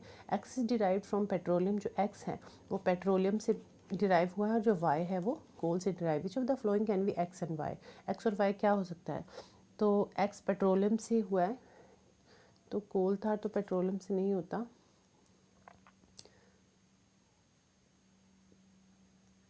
एक्स पेट्रोलियम से है 4, एक्स पेट्रोलियम से बिटुमिन और वाई जो है कोल तार। तो बिटुमिन जो है पेट्रोलियम से मिलता है हमें फ्रैक्शनल डिस्टिलेशन के थ्रू, और कोल तार जो है कोल से मिलती है हमें थ्रू डिस्ट्रक्टिव डिस्टिलेशन। ठीक है, तो this is our right option, option D. ये दोनों ही चीज़ें, विटामिन और कोल तार, दोनों ही रोड पक्का करने के काम आते हैं। Okay, question number 26, seed dispersal may be said to help the plants in all of the following. Seed dispersal जो है प्लांट्स की हेल्प कर रही है एक्सेप्ट, एक गलत है। सीड डिस्पर्जल के कॉन्टेक्स्ट में ही है एक, वो गलत है। उसके अलावा 3 सही है, तो जो गलत है वही हमें बताना है। It avoid competition for sunlight water and minerals. Seed dispersal may be said to help the plants, except एक में हेल्प नहीं कर रहा है। Avoid competition with sunlight water and mineral, invade new habitats, produce new varieties, overcrowding. ठीक है, तो इसमें तो हेल्प कर रहा है कि सीड डिस्पर्जल कैसे होती है? By wind, by water, by animals. मतलब सीड जो है एक जगह से दूसरी जगह पे जा रहे हैं, दूसरी जगह पे डिस्पर्ज हो रहे हैं, वहाँ पे ग्रो करेंगे। So it avoid competition for sunlight, of course water and minerals, एक जगह से दूसरी जगह जा रहे हैं, तो हाँ ये this is true. Invade new habitats, हाँ नई हैबिटेट में वो सर्वाइव करेंगे, जाएंगे। एंड प्रोड्यूस न्यू वेराइटीज़ तो प्रोड्यूस नहीं करेंगी ना। जो सीड होगा वही, फॉर एग्जांपल किसी एनिमल ने मैंगो खा रहा है, वो खाता खाता आगे क्या उसने मैंगो का सीड थ्रो किया एक जगह से दूसरी जगह, तो मैंगो का सीड अगर यहाँ से यहाँ पे उसने फेंका है तो मैंगो का सीड तो मैंगो ही रहेगा ना। ऐसा तो है नहीं कि मैंगो से वो एप्पल बन जाएगा। ठीक है, तो न्यू वेराइटीज़ डेवलप नहीं, न्यू वेराइटीज़ प्रोड्यूस नहीं होगी, सेम वेराइटी रहती है। So this is wrong. Overcrowding, this is true. ठीक है, सीड डिस्पर्जल में produce new varieties, this is not true.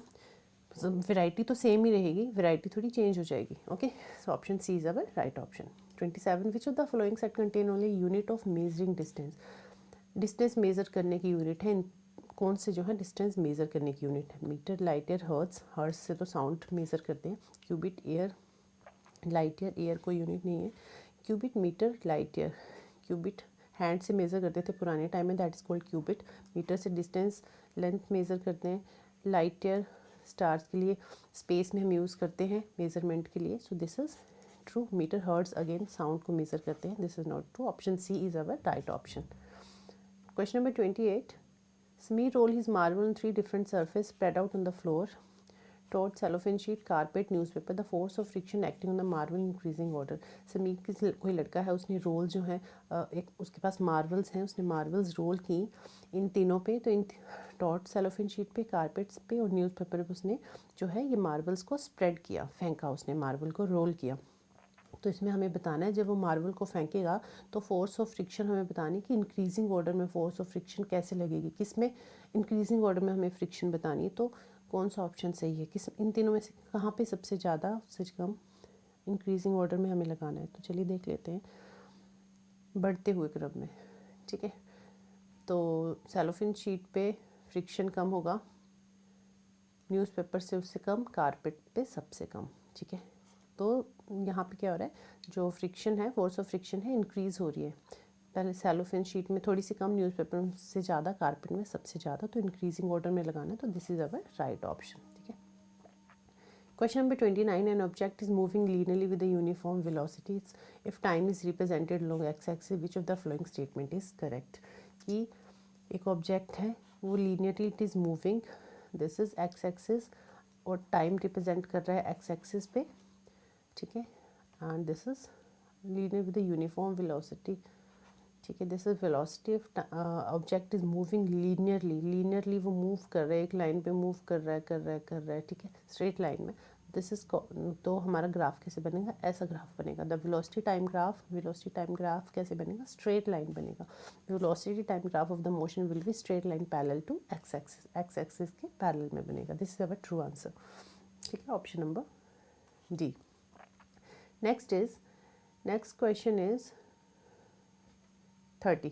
Question number 30, which of the following is not a by product of petroleum. कौन सा एक product है जो petroleum का product नहीं है, ठीक है। पेट्रोलियम में अभी बताया था मैंने, पेट्रोलियम में क्या होता है, फ्रैक्शनल डिस्टिलेशन होती है, पेट्रोलियम में फ्रैक्शनल डिस्टिलेशन होती है। और जो कोल है उसमें क्या होता है, डिस्ट्रक्टिव डिस्टिलेशन। डिस्ट्रक्टिव डिस्टिलेशन में क्या है, कोल को हाई हीट पे, हाई फ्लेम पे हीट करते हैं in the absence of air, that is called destructive distillation. तो कोल की डिस्ट्रक्टिव डिस्टिलेशन होती है, तो इससे कोक, कोल तार और कोल गैस, ये तीनों ही चीज़ें मिलती हैं हमें। जब हम कोल को हीट करेंगे in the absence of air तो हमें कोक, कोल तार, कोल गैस, ये तीनों चीज़ें मिलेंगी। और पेट्रोलियम को फ्रैक्शनल डिस्टिलेशन करेंगे तो पेट्रोलियम में हमें बिटुमिन मिलता है, पैराफिन बैग्स मिलती हैं, पेट्रोलियम मिलता है, एलपीजी मिलता है, ठीक है, और डीजल मिलता है, पेट्रोल मिलता है, ये सारी चीज़ें मिलती हैं पेट्रोलियम के फ्रैक्शनल डिस्टिलेशन करने पे। फ्रैक्शनल डिस्टिलेशन और डिस्ट्रक्टिव डिस्टिलेशन अगर आपने डिटेल में पढ़ना है तो प्रीवियस वीडियोस में मैंने बिल्कुल डिटेल में समझाया हुआ है, तो प्रीवियस वीडियोस आप देख लेना उसके लिए, ठीक है। तो चलिए, को बताया कि not a by product of petroleum, petroleum का बाय प्रोडक्ट नहीं है। तो कोक जो है पेट्रोलियम का बाय प्रोडक्ट नहीं है, क्योंकि कोक किसका बाय प्रोडक्ट है, कोल का, ठीक है। So this is our right answer. Question number 31 is, Aman keeps a plastic bottle, a wooden spoon, metallic spoon in a closed room overnight. The room temperature is 30 degree Celsius. उसने plastic bottle, wooden spoon और metallic spoon को एक room में रख दिया, close room में, पूरी रात के लिए। उस रूम का टेम्परेचर था 30 degree Celsius. In the morning में उसने रिकॉर्ड किया, तीनों का टेम्परेचर रिकॉर्ड किया, T1, T2, T3।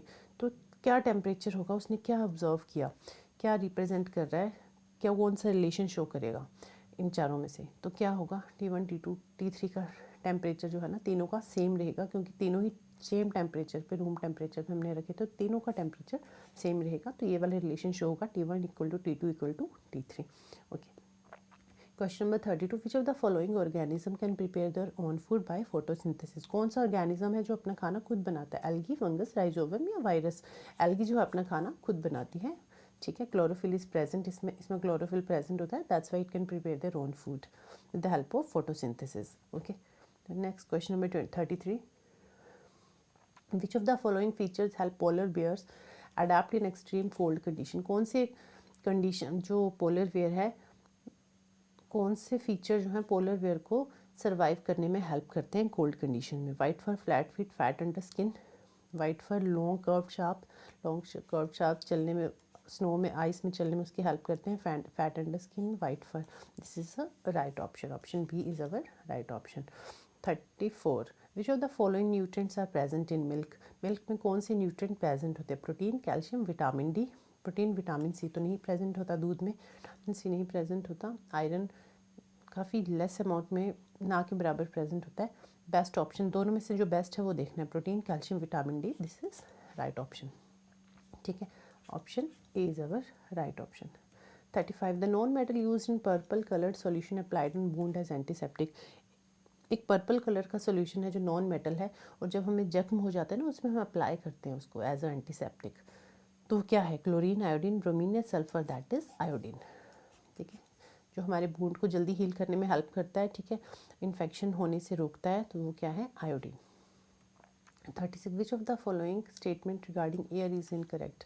एयर की रिगार्डिंग कौन सी एक चीज़ है जो इनकरेक्ट है। Air has weight, yes weight होता है। Air is not present in soil, this is not true. Air तो प्रेजेंट होती है ना, हमें गलत बता रहे हैं और यही गलत है कि air is not present in soil, जबकि एयर तो प्रेजेंट होती है सॉइल में, क्योंकि एयर के अंदर, सॉइल में जो माइक्रो ऑर्गेनिजम्स रहते हैं, वो जो अर्थवर्म है फॉर एग्जांपल, जो माइक्रो ऑर्गेनिज्म, उनको एयर की ज़रूरत होती है। तो वो एयर कहाँ से लेते हैं, वो ऑक्सीजन कहाँ से लेते हैं, वो सॉइल के थ्रू ही लेते हैं। तो सॉइल में ऑक्सीजन प्रेजेंट होती है, ना कि एब्सेंट। तो दिस इज़ रॉन्ग, और हमें रॉन्ग ही बताना है। Air plays an important role in water cycle, air occupy space, all are true but this is not true. और यही हमारा आंसर है ऑप्शन बी कि मिट्टी में वायु मौजूद नहीं है, ये गलत है। ठीक है। Which of the following statement about cell is true. Cell से रिलेटेड कौन सी एक स्टेटमेंट है जो सही है। All cells are round in shape, ये सारे सेल राउंड शेप, सबकी शेप ऐसी राउंड ही होगी जी, नहीं दिस नॉट पॉसिबल, कुछ राउंड होंगे, कुछ ओवल होंगे, कुछ एलिप्टिकल होंगे, सबकी डिफरेंट डिफरेंट शेप होती है। Cells of a tissue have a similar structure, yes cells के जो टिश्यूज़ होते हैं ना उनके सेम स्ट्रक्चर होता है। फॉर एग्जांपल जो मसल सेल्स हैं, मसल के टिश्यू हैं वो सेम हो गए, कनेक्टिव टिश्यू हैं उनके सेल्स जो है वो सेम होंगे। तो यस दिस इज़ सेल्स के जो टिश्यू हैं, cells of a tissue, tissue के जो सेल हैं फॉर एग्जांपल मसल टिश्यू है सेम होगा, कनेक्टिव टिश्यू है उसके भी सेल सेम होंगे। तो this is right option. Size of cell is same in a well organized organism, all the cells have nucleus, सब में न्यूक्लियस नहीं होता क्योंकि प्रोकैरियोट्स में तो न्यूक्लियस प्रेजेंट ही नहीं है, प्रोकैरियोट्स में एब्सेंट होता है, बैक्टीरिया में न्यूक्लियस एब्सेंट होता है, ओनली यूकैरियोट्स में न्यूक्लियस प्रेजेंट होता है। तो this is our right option कि cells of tissue have a similar structure. Okay, question number 38, which of the following pollutants are responsible for depletion of ozone layer. Ozone layer की depletion के लिए कौन से जो पोल्यूटेंट्स हैं वो responsible हैं। Carbon dioxide, carbon monoxide, chlorofluorocarbon, acid rain या मीथेन कार्बन डाइऑक्साइड। सो हमारा राइट ऑप्शन है chlorofluorocarbon, this is responsible for ozone layer depletion. How, देखिए यहाँ पे क्या होता है, यूवी रेज आई, सनलाइट यहाँ पे ऐसे अर्थ के अंदर एंटर करेगी। ठीक है, ये जो अर्थ है, अर्थ का जो सरफेस है कहाँ प्रेजेंट होता है, ट्रोपोस्फेयर में। ठीक है, अब क्या होगा, कुछ एक्टिविटीज़ होती हैं, फॉर एग्जांपल कोई पोल्यूशन, जैसे क्लोरोफ्लोरोकार्बन का हम मोस्टली फ्रिज में प्रेजेंट है, एसी में प्रेजेंट है।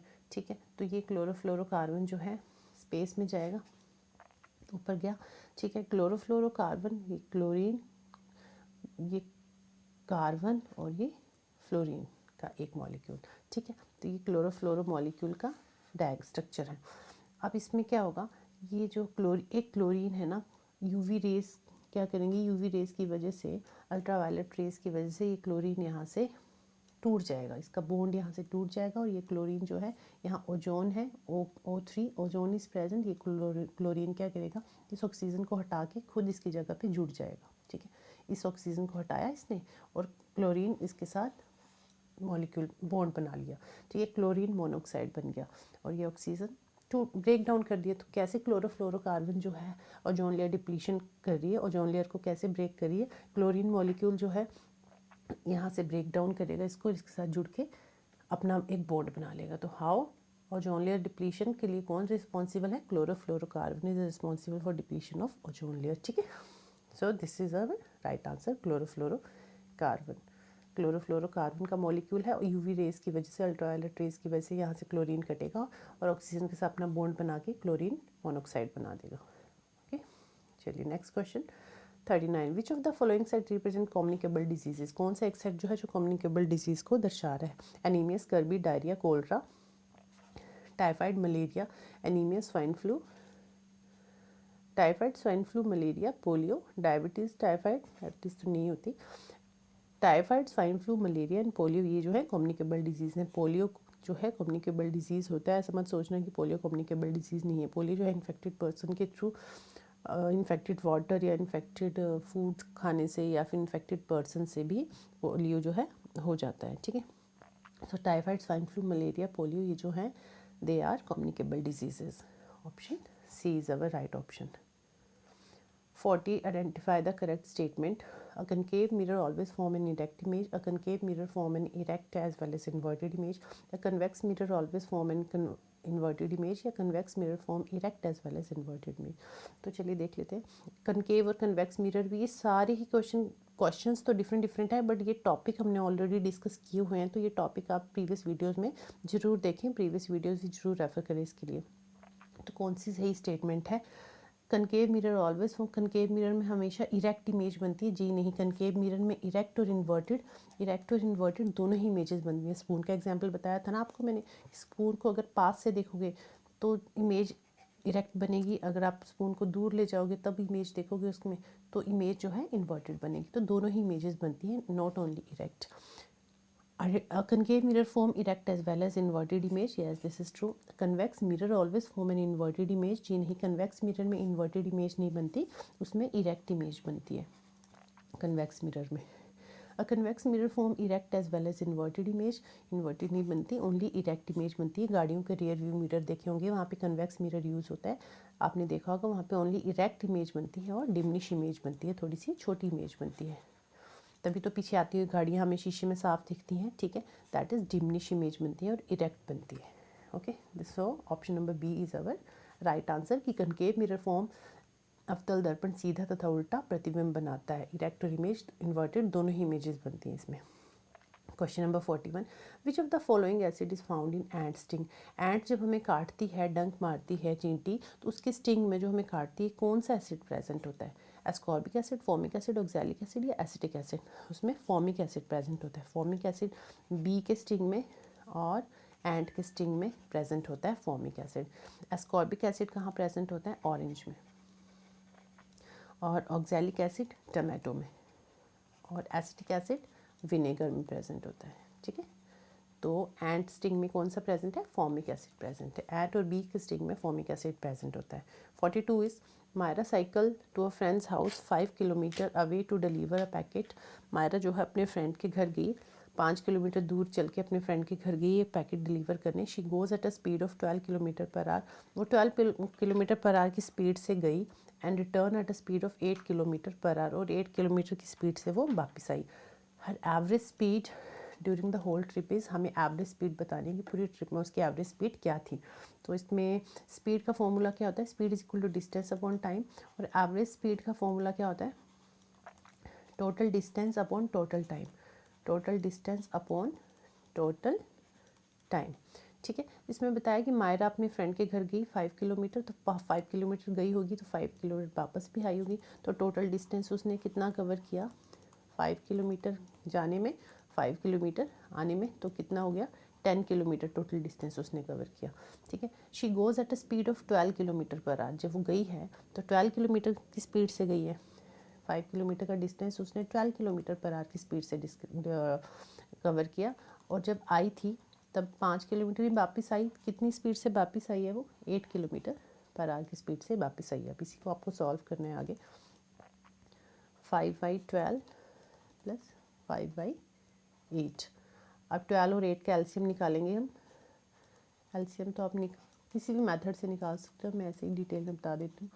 2 3 ज़ा 6, 2 2 ज़ा 4, 2 1 ज़ा 2 और 3 1 ज़ा 3, 2 2 ज़ा 4, 2 ज़ा 8, 3 ज़ा 24. 24 एलसीएम आ गया. 12 2 ज़ा 24, 5 2 ज़ा 10, 8 3 ज़ा 24, 3 5 3 ज़ा 15, 15 प्लस 10 25/24. ठीक है, ये आ गया हमारा कितना टोटल टाइम आ गया. अब टोटल टाइम है और टोटल डिस्टेंस है. अब टोटल टाइम और टोटल डिस्टेंस की वैल्यू हमें एवरेज स्पीड में पुट करनी है. Average speed is equal to total distance upon total time. Total distance कितना कवर किया उसने, 10 किलोमीटर. टोटल टाइम कितना लगा, 25/24. तो इसको हम ऐसे लिखते हैं, लिख सकते हैं 10.24 इंटू 25 इंटू 24. 2 5 सा 10 एंड 5 5 सा 25. तो 48/5. 48 को जब आप 5 से डिवाइड करोगे, यहाँ करती हूँ, 48 को जब डिवाइड करोगे ना, 5 9 सा 45, 8 में से 5 गए 3, 5 6 सा 30. तो कितना आ गया, 9.6 किलोमीटर पर आवर उसकी एवरेज स्पीड थी पूरी जर्नी के दौरान. So her average speed during the whole trip is 9.6 kilometre. I hope आपको ये क्वेश्चन समझ आ गया होगा. फिर भी कहीं भी किसी क्वेश्चन में डाउट हो तो आप मुझे कमेंट करके बता देना, फिर से एक्सप्लेन कर दूँगी एक बार. Question number 43 is which of the following represent correct matching set. कौन सा जो है करेक्ट मैचिंग सेट है. Helps in movement of body by contraction and relaxation.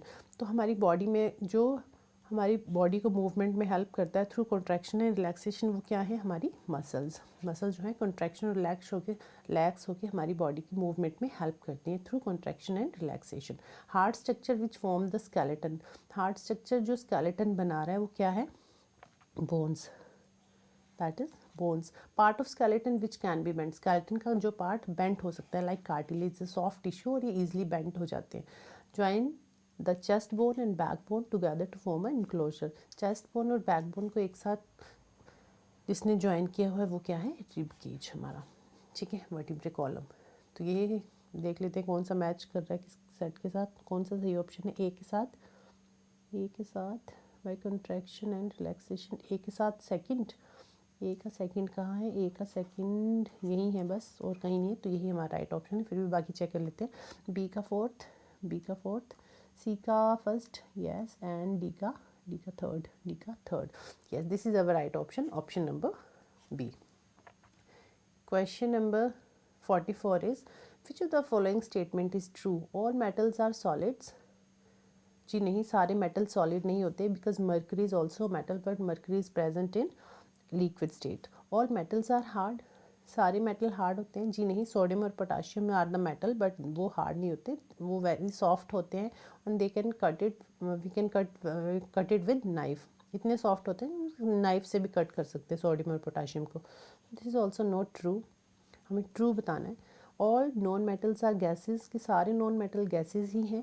जी नहीं, ब्रोमीन जो है that is present in liquid state, although it is non metal but it is present in liquid. So not all non-metals are not gases. This is also not true. All non-metals are non-ductile. Yes, all non-metals are non-ductile. Non-ductile, ductile और non-ductile में क्या फ़र्क होता है?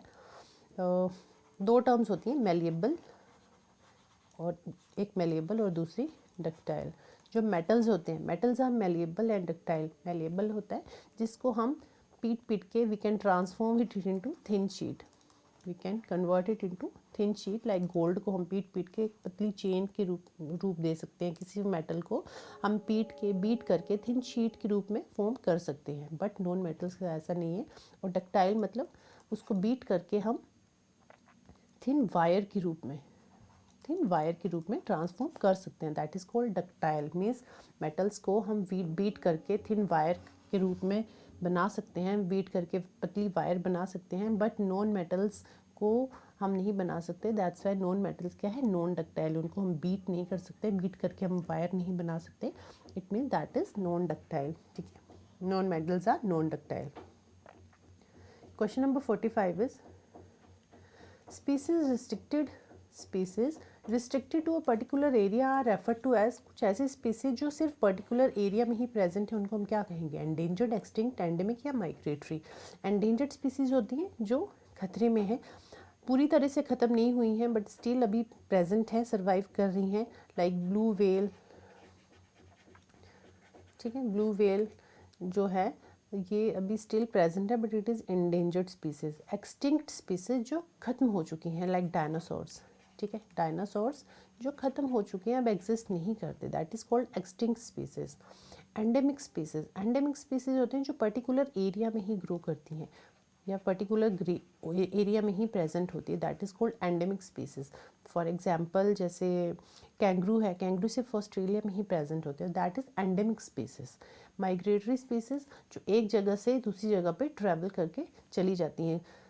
For example कुछ birds हैं, जब birds जो हैं माइग्रेट करके यहाँ पे आती हैं, ठीक है, और या फिर एक जगह से दूसरी जगह पे जाती हैं सीज़न चेंज होने पे, that is called migratory species. जो वेदर चेंज होने पे, सीज़न चेंज होने पे एक जगह से दूसरी जगह पे जाते हैं, that is called migratory species. तो हमें बताना है पर्टिकुलर एरिया में जो स्पीसीज होती हैं उनको हम क्या कहते हैं, एंडेमिक स्पीसीज. सी, स्थानिक प्रजातियाँ जो पर्टिकुलर स्पीसीज पर्टिकुलर जगह पे ही प्रेजेंट होती हैं, that is called endemic species. This is our right answer. Okay, चलिए ऑप्शन चलिए क्वेश्चन नंबर 46 कर लेते हैं. 46 is, metal X displays metal Y from its salt solution but is not able to displace Z from its salt solution. Identify the most reactive metal. Metal X जो है ना, उसने metal Y को तो displace कर लिया but वो metal Z को डिस्प्लेस नहीं कर पाया. एक्स जो है उसने वाई को तो डिस्प्लेस कर लिया, बट एक्स ने जेड को डिस्प्लेस नहीं कर पाया। क्यों नहीं कर पाया? क्योंकि जेड जो है मोस्ट एक्टिव मेटल था एज़ कम्पेयर टू वाई। ठीक है, जेड जो है मोस्ट एक्टिव मेटल है, तो हमें बताना है कौन सा रिएक्टिव मेटल है, जेड। इसलिए दैट्स वाई ये जो है इसको मोस्ट एक्टिव मेटल है जेड, इसलिए इसको रिप्लेस नहीं कर पाया, इसको तो डिस्प्लेस नहीं कर पाया। कौन सा है वो? Z. Z is our right option. 47 is light rays from an object fall on a surface and get reflected in a completely diffused manner। वो कह रहा है कि लाइट रेज आई एक ऑब्जेक्ट पे सरफेस पे ऐसे फॉल की and they reflect in a diffused manner. किसी भी मैनर में कहीं भी इधर उधर डिफ्यूज़ होगी, फैल गई, स्कैटर होगी। But can you say about the nature of image? तो कौन सी इमेज बनेगी इसमें? देखिए दो तरह की रिफ्लेक्शन होती है, एक रेगुलर रिफ्लेक्शन और एक इरेगुलर रिफ्लेक्शन। एक होती है रेगुलर रिफ्लेक्शन, एक होती है इरेगुलर रिफ्लेक्शन। रेगुलर रिफ्लेक्शन में तो क्या आता है, इस तरह से लाइट आएगी, इंसिडेंट रे आएगी and they are reflected back like this. ठीक है, parallelly they are reflected. But irregular में क्या होती है, इस तरह से रेज तो आती हैं but they are not reflected, कहीं भी जाती हैं वो, ऐसा कहीं भी स्कैटर होती हैं। ऐसा नहीं कि पर्टिकुलर एक ही लाइन में स्कैटर हो रही है, इस तरह से पैरेलली स्कैटर नहीं हो रही है, कहीं भी स्कैटर हो रही है। वो क्यों होती है? बिकॉज ऑफ दिस रफ, हो सकता है the surface is rough. Regular reflection जो है स्मूथ सरफेस पे हो रही है, स्मूथ सरफेस पे क्या है, प्रॉपरली इंसिडेंट रे आई है, they are properly reflected back. But irregular surface means the surface is not smooth, surface is rough, तो इंसिडेंट रे आएगी तो they are reflected back in diffused manner, तो वहाँ क्या हो रहा है, इरेगुलर रिफ्लेक्शन हो रही है। ठीक है, तो इरेगुलर रिफ्लेक्शन में कोई इमेज नहीं बनती है। ठीक है, इरेगुलर रिफ्लेक्शन में कोई भी इमेज नहीं बनेगी। तो हमारा राइट ऑप्शन क्या होगा? It will be virtual and of same size. जी नहीं। It will be real and enlarged. जी नहीं। It will be virtual and enlarged. जी नहीं। No image will be formed. कोई इमेज फॉर्मेशन नहीं होगी इसमें। ठीक है, option D is our right option. कोई प्रतिबिंब नहीं बनेगा। Question number 48 is in order to slide a huge box lying on the ground in her room, Reshma should apply a force which is greater than which of the following forces? Okay, तो एक बड़ा सा box पड़ा हुआ है एक room में, lying on a ground in her room, एक ग्राउंड पे एक रूम में एक बड़ा सा बॉक्स पड़ा है। Reshma should apply a force, Reshma कितनी फोर्स लगाए, which is greater than which of the following force, जो किससे बड़ी होनी चाहिए, उसको कितनी फोर्स लगानी पड़ेगी कि ये बॉक्स जो है मूव हो जाए। तो इसके लिए हमने तीन तरह के फ्रिक्शन मैंने आपको बताए थे ना, स्टैटिक फ्रिक्शन किया था, स्लाइडिंग फ्रिक्शन किया था एंड रोलिंग फ्रिक्शन समझाया हुआ मैंने ऑलरेडी आपको। तो जब बॉक्स इज़ नॉट मूविंग, उस पर इतना हम फोर्स लगा रहे हैं but it is not moving, तो यहाँ से कौन सी फ्रिक्शन लग रही होती है जब it is not moving? That is called static friction. Static friction जो है ग्रेटर फोर्स ऑफ फ्रिक्शन होती है। Static friction is a greater force of friction. तो इसको हमें मूव करने के लिए स्टैटिक फ्रिक्शन से ज़्यादा फोर्स लगानी पड़ेगी। तो वही वो पूछ रहे थे कि हमें किससे ज़्यादा फोर्स लगानी पड़ेगी, which is greater than which of the following force, इनमें से कौन सी फोर्स है जिससे हमें ज़्यादा फोर्स लगानी पड़ेगी? तो हमें स्टैटिक फ्रिक्शन से ज़्यादा फोर्स लगानी पड़ेगी ताकि ये बॉक्स जो है मूव कर जाए। जैसे ही हम ज़्यादा फोर्स लगाएंगे स्टैटिक फ्रिक्शन से, so the box start moving, ये स्टार्ट हो जाएगा मूव करना। और फिर एक बार स्टैटिक फ्रिक्शन हो गया, स्टैटिक फ्रिक्शन के बाद स्लाइडिंग फ्रिक्शन स्टार्ट हो जाती है। जैसे मूव करेगा तो स्लाइडिंग फ्रिक्शन स्टार्ट हो जाएगी। ठीक है, और स्लाइडिंग उसके बाद रोलिंग फ्रिक्शन सबसे कम फोर्स ऑफ फ्रिक्शन होती है। ठीक है, इसकी अरेंजमेंट भी आ जाती है, सीरीज़ भी आ जाती है कि इंक्रीजिंग या डिक्रीजिंग ऑर्डर में लगाओ। स्टैटिक फ्रिक्शन सबसे बड़ा, देन स्लाइडिंग फ्रिक्शन और उसके बाद रोलिंग फ्रिक्शन सबसे कम फ्रिक्शन। तो कौन सी फोर्स ऑफ फ्रिक्शन लगाएगी किससे ज़्यादा? स्टैटिक फ्रिक्शन से ज़्यादा। ठीक है, option A is our right answer. Next, question number 49 is identify the correct statement from among the following। 4 statements दी हुई हैं, कौन सी जो statement है वो correct है वो हमें बताना है। ठीक है, which statement is correct? चलिए देख लेते हैं कौन सी statement सही है। Option A is the lower the frequency of the vibration, higher is the pitch। Lower the frequency होगी तो हायर द पिच होगा। Loudness of sound is determined by frequency of vibration, sound can not travel through vacuum. Pitch of sound is determined by its amplitude. तो जब हमने characteristics किए थे तो मैंने आपको बताया था कि जो फ्रिक्वेंसी है, मैंने आपको बताया था PF से याद रख सकते हो आप, कि जो पिच है इट डिपेंड्स ऑन फ्रीक्वेंसी। जितनी फ्रीक्वेंसी ज़्यादा होगी उतनी ही पिच हाई होगी।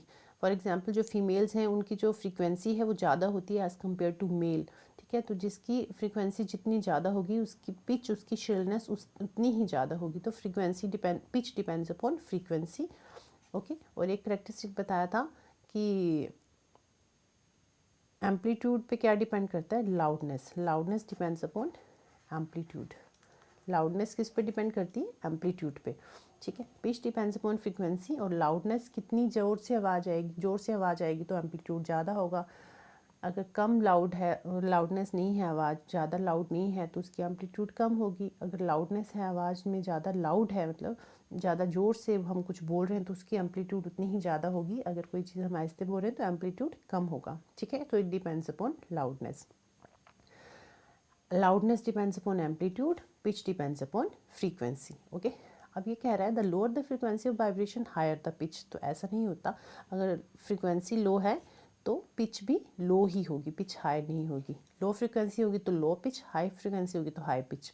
लो लाउडनेस है तो लो एम्पलीट्यूड, हाई लाउडनेस है तो हाई एम्पलीट्यूड, ठीक है। Loudness of sound is determined bye frequency of vibration. Loudness जो है फ्रीक्वेंसी नहीं डिटर्मिन करती, लाउडनेस कौन डिटर्मिन करता है, amplitude. This is also not true. Sound can not travel through vacuum, yes this is true, क्योंकि साउंड को कोई मीडियम चाहिए होता है ट्रैवल करने के लिए। दैट्स वाई जब हम मून पे जाते हैं तो हम एक दूसरे की आवाज़ नहीं सुन पाते, क्योंकि वहाँ पे वैक्यूम है।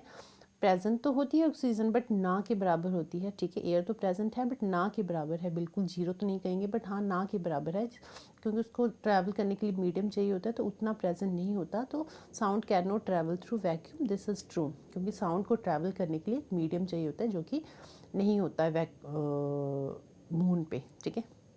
Pitch of sound is determine bye its amplitude. Pitch जो है एम्पलीट्यूड से डिटर्मिन करते हैं, जी नहीं। पिच जो है मैंने बताया, पीएफ से याद रख सकते हो आप। पिच जो है फ्रीक्वेंसी डिटर्मिन करती है, ठीक है। लो पिच है या हाई पिच है, it depends upon low pitch और high pitch. Low pitch, low frequency है तो लो पिच होएगी, हाई फ्रीक्वेंसी है तो हाई पिच होगी, ठीक है। तो पिच और फ्रीक्वेंसी एक दूसरे पर डिपेंड करती हैं, पिच जो है एम्पलीट्यूड पे डिपेंड नहीं करती। This is also not true. So option C is our right option. Question number 50 and आज का लास्ट क्वेश्चन है ये। और नेक्स्ट 50 क्वेश्चन फिर हम नेक्स्ट एग्ज़ाम से पहले हम नेक्स्ट मैराथन कर लेंगे एक और फिर एक पैडागोजी की भी मैराथन करा दूँगी आपको, okay. Question number 50 is which of the following set comprises chemical change. कौन से सेट में केमिकल चेंजेस हो रहे हैं। हमने किया था कि दो टाइप के चेंजेस होते हैं, physical and chemical change. Physical change and next is chemical change. Physical change होता है जिसमें शेप, फिजिकल चेंज मतलब चेंज कहाँ पे हो रहा है, शेप, साइज या अपीयरेंस में चेंज आ रहा है। शेप, साइज, अपीयरेंस जो है वो चेंज हो रहा है। शेप, साइज और अपीयरेंस चेंज हो रहा है। और केमिकल और फिजिकल चेंज में क्या है, no new substances formed, but in chemical change क्या होता है, न्यू सब्सटेंसेस फॉर्म्ड।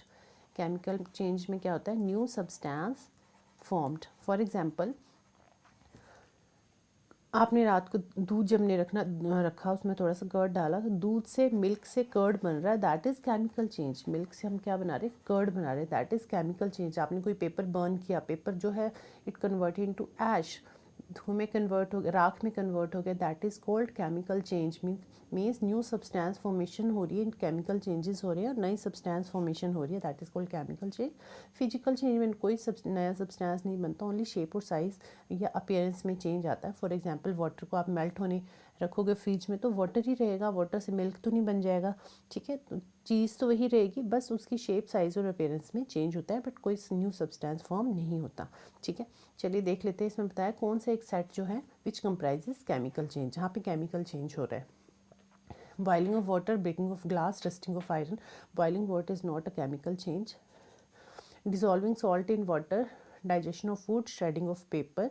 तो श्रेडिंग ऑफ पेपर कर रहे तो पेपर ही रहा है, डिज़ोल्व कर रहे हो सॉल्ट इन वाटर तो उसको हम सेपरेट भी कर सकते हैं। हाँ ये तो ठीक है, ये this is chemical change, but shredding of paper है तो पेपर ही, this is not a chemical change.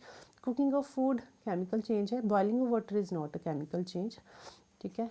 This is also not, हमें बताने में सारे ही सब में केमिकल चेंज हो। Rusting of iron, yes this is chemical change. Burning of paper, paper is converted into ash, digestion of food is converted into glucose form, so this is chemical change. Okay ये जो है option D जो है this is chemical change. तो आज के हमारे 50 question complete हो गए, ठीक है। तो किसी क्वेश्चन में कोई डाउट रह गया हो तो आप मुझे कमेंट करके बता देना, और अपकमिंग वीडियो में उसको डिस्कस कर लूँगी, ठीक है। और इसमें आपको मैंने एक होमवर्क क्वेश्चन भी दिया है, तो वो आप घर से करके लाएंगे, और क्वेश्चन सॉल्व घर से करके लाएंगे मीन्स आपको खुद सॉल्व करना है, और इसका आंसर जो आप मुझे कमेंट करके बताएंगे कि इसका क्या आंसर है। और अपकमिंग वीडियो में जो नेक्स्ट वीडियो होगी उसमें हम इस क्वेश्चन को डिस्कस कर लेंगे। क्वेश्चन है, एक मिनट, जस्ट अ मिनट, हाँ ये क्वेश्चन है होमवर्क क्वेश्चन आपका। Question number 51, the frequency of simple pendulum is 2 hertz. अगर सिंपल पेंडुलम की फ्रीक्वेंसी 2 हर्ट्ज है, how many oscillation will it complete in 16 second. तो 16 सेकंड्स में वो कितने ऑसिलेशंस कंप्लीट करेगा। ये क्वेश्चन आप घर पे करोगे, ये क्वेश्चन सॉल्व करके आप मुझे कमेंट करके इसका आंसर बताओगे, ठीक है। और नेक्स्ट वीडियो में फिर इस क्वेश्चन को हम डिस्कस कर लेंगे, ठीक है। और ठीक है, आज के लिए इतना ही काफ़ी है। अगर आपको ये वीडियो अच्छी लगी हो तो आप वीडियो को लाइक और शेयर ज़रूर करें, और चैनल को सब्सक्राइब जरूर करें ताकि अपकमिंग वीडियो की नोटिफिकेशन आपको मिल जाए। नेक्स्ट एक और मैराथन हम कर लेंगे, और एक पेडागोजी की भी मैराथन कर लेंगे बिफोर एग्ज़ाम। 14-15 को आपके एग्ज़ाम है, 14 और 15 दोनों ही दिन एग्ज़ाम है। तो मॉर्निंग शिफ्ट में सेकेंड पेपर है, और फर्स्ट शिफ्ट जो है वो इवनिंग में है, मतलब फर्स्ट पेपर जो है इवनिंग में है। जो सेकेंड पेपर है वो मॉर्निंग शिफ्ट में है, आपके मॉर्निंग में है, और जो फर्स्ट पेपर है वो इवनिंग में है, ठीक है। दोनों ही दिन ऐसे ही है, 14 और 15 दोनों ही। तो आपका एडमिट कार्ड आ जाएगा अभी 2 दिन में, ठीक है। आज क्या है, 11th है ना, 14 को पेपर है, तो 12 तक आपका एडमिट कार्ड आ जाएगा। 2 दिन पहले एडमिट कार्ड आ जाता है, तो आप चेक कर लेना अपना एडमिट कार्ड भी। सेकंड पेपर मॉर्निंग शिफ्ट में और फर्स्ट पेपर इवनिंग शिफ्ट में। तो 14 से पहले हम सेकंड जो एक और ये कर लेंगे, एक और मैराथन कर लेंगे 50 क्वेश्चंस की, और प्लस पेडागोजी के भी कुछ क्वेश्चन हम फिर से डिस्कस कर लेंगे, ओके। और अगर आपने प्रीवियस वीडियोस नहीं देखी हैं जिसमें हमने प्रीवियस से डिस्कस किए हैं, वो भी आप ज़रूर देखें। 2019, 2021, 2022, 2023, ठीक है। 2024 का जो पेपर था उसके कुछ क्वेश्चन मैंने इसी पीपीटी में, इसी स्लाइड में डिस्कस कर लिए हैं, ठीक है। और एक बच्चा था, उन्होंने कहा था, एक स्टूडेंट ने, कि 2018 का पेपर भी डिस्कस करें मैम। तो 2018 के क्वेश्चन है नेक्स्ट जो मैं अभी बनाऊंगी, जो नेक्स्ट मैराथन, उसमें मैंने लिए हुए हैं, तो उसमें वो वीडियो भी आप ज़रूर देखना। अभी 1-2 दिन में आपको मिल जाएगी वो वीडियो भी, ठीक है। तो तब तक आप ये सारी वीडियोस देखिए और ये मैराथन देखिए। और ये जो मैराथन आज हमने 50 क्वेश्चन किए हैं, ये आपको मेरे टेलीग्राम चैनल आरवी कौशल अकेडमी पे मिल जाएगी इसकी पीपीटी, ठीक है। वहाँ से आप ले सकते हो। और अगर कोई डाउट हो, कुछ क्वेरी हो, तो आप मुझे मेल कर दीजिए learnscience22@gmail.com पे। और 14th को जिन बच्चों का पेपर है ना, वो बच्चे प्लीज़ मुझे अपना पेपर भी ज़रूर मेल करें, ताकि जो आंसर की है हम डिस्कस कर लेंगे उसकी। तो आप मुझे मेरी इस मेल पे आप मुझे पेपर अपना फॉरवर्ड कर देना, ठीक है। ताकि पेपर की जो आंसर की है हम उसी दिन 14 को ही डिस्कस कर लेंगे, 14 या 15 को, ठीक है। 15 का जिसका पेपर है वो भी दे देना, 14 का जिसका पेपर है वो भी भेज देना। तो दोनों ही दिन के जो पेपर हैं उनके आंसर की हम डिस्कस कर लेंगे, ठीक है। तो चलिए मिलते हैं अपनी नेक्स्ट वीडियो में, तब तक के लिए बाय बाय, टेक केयर।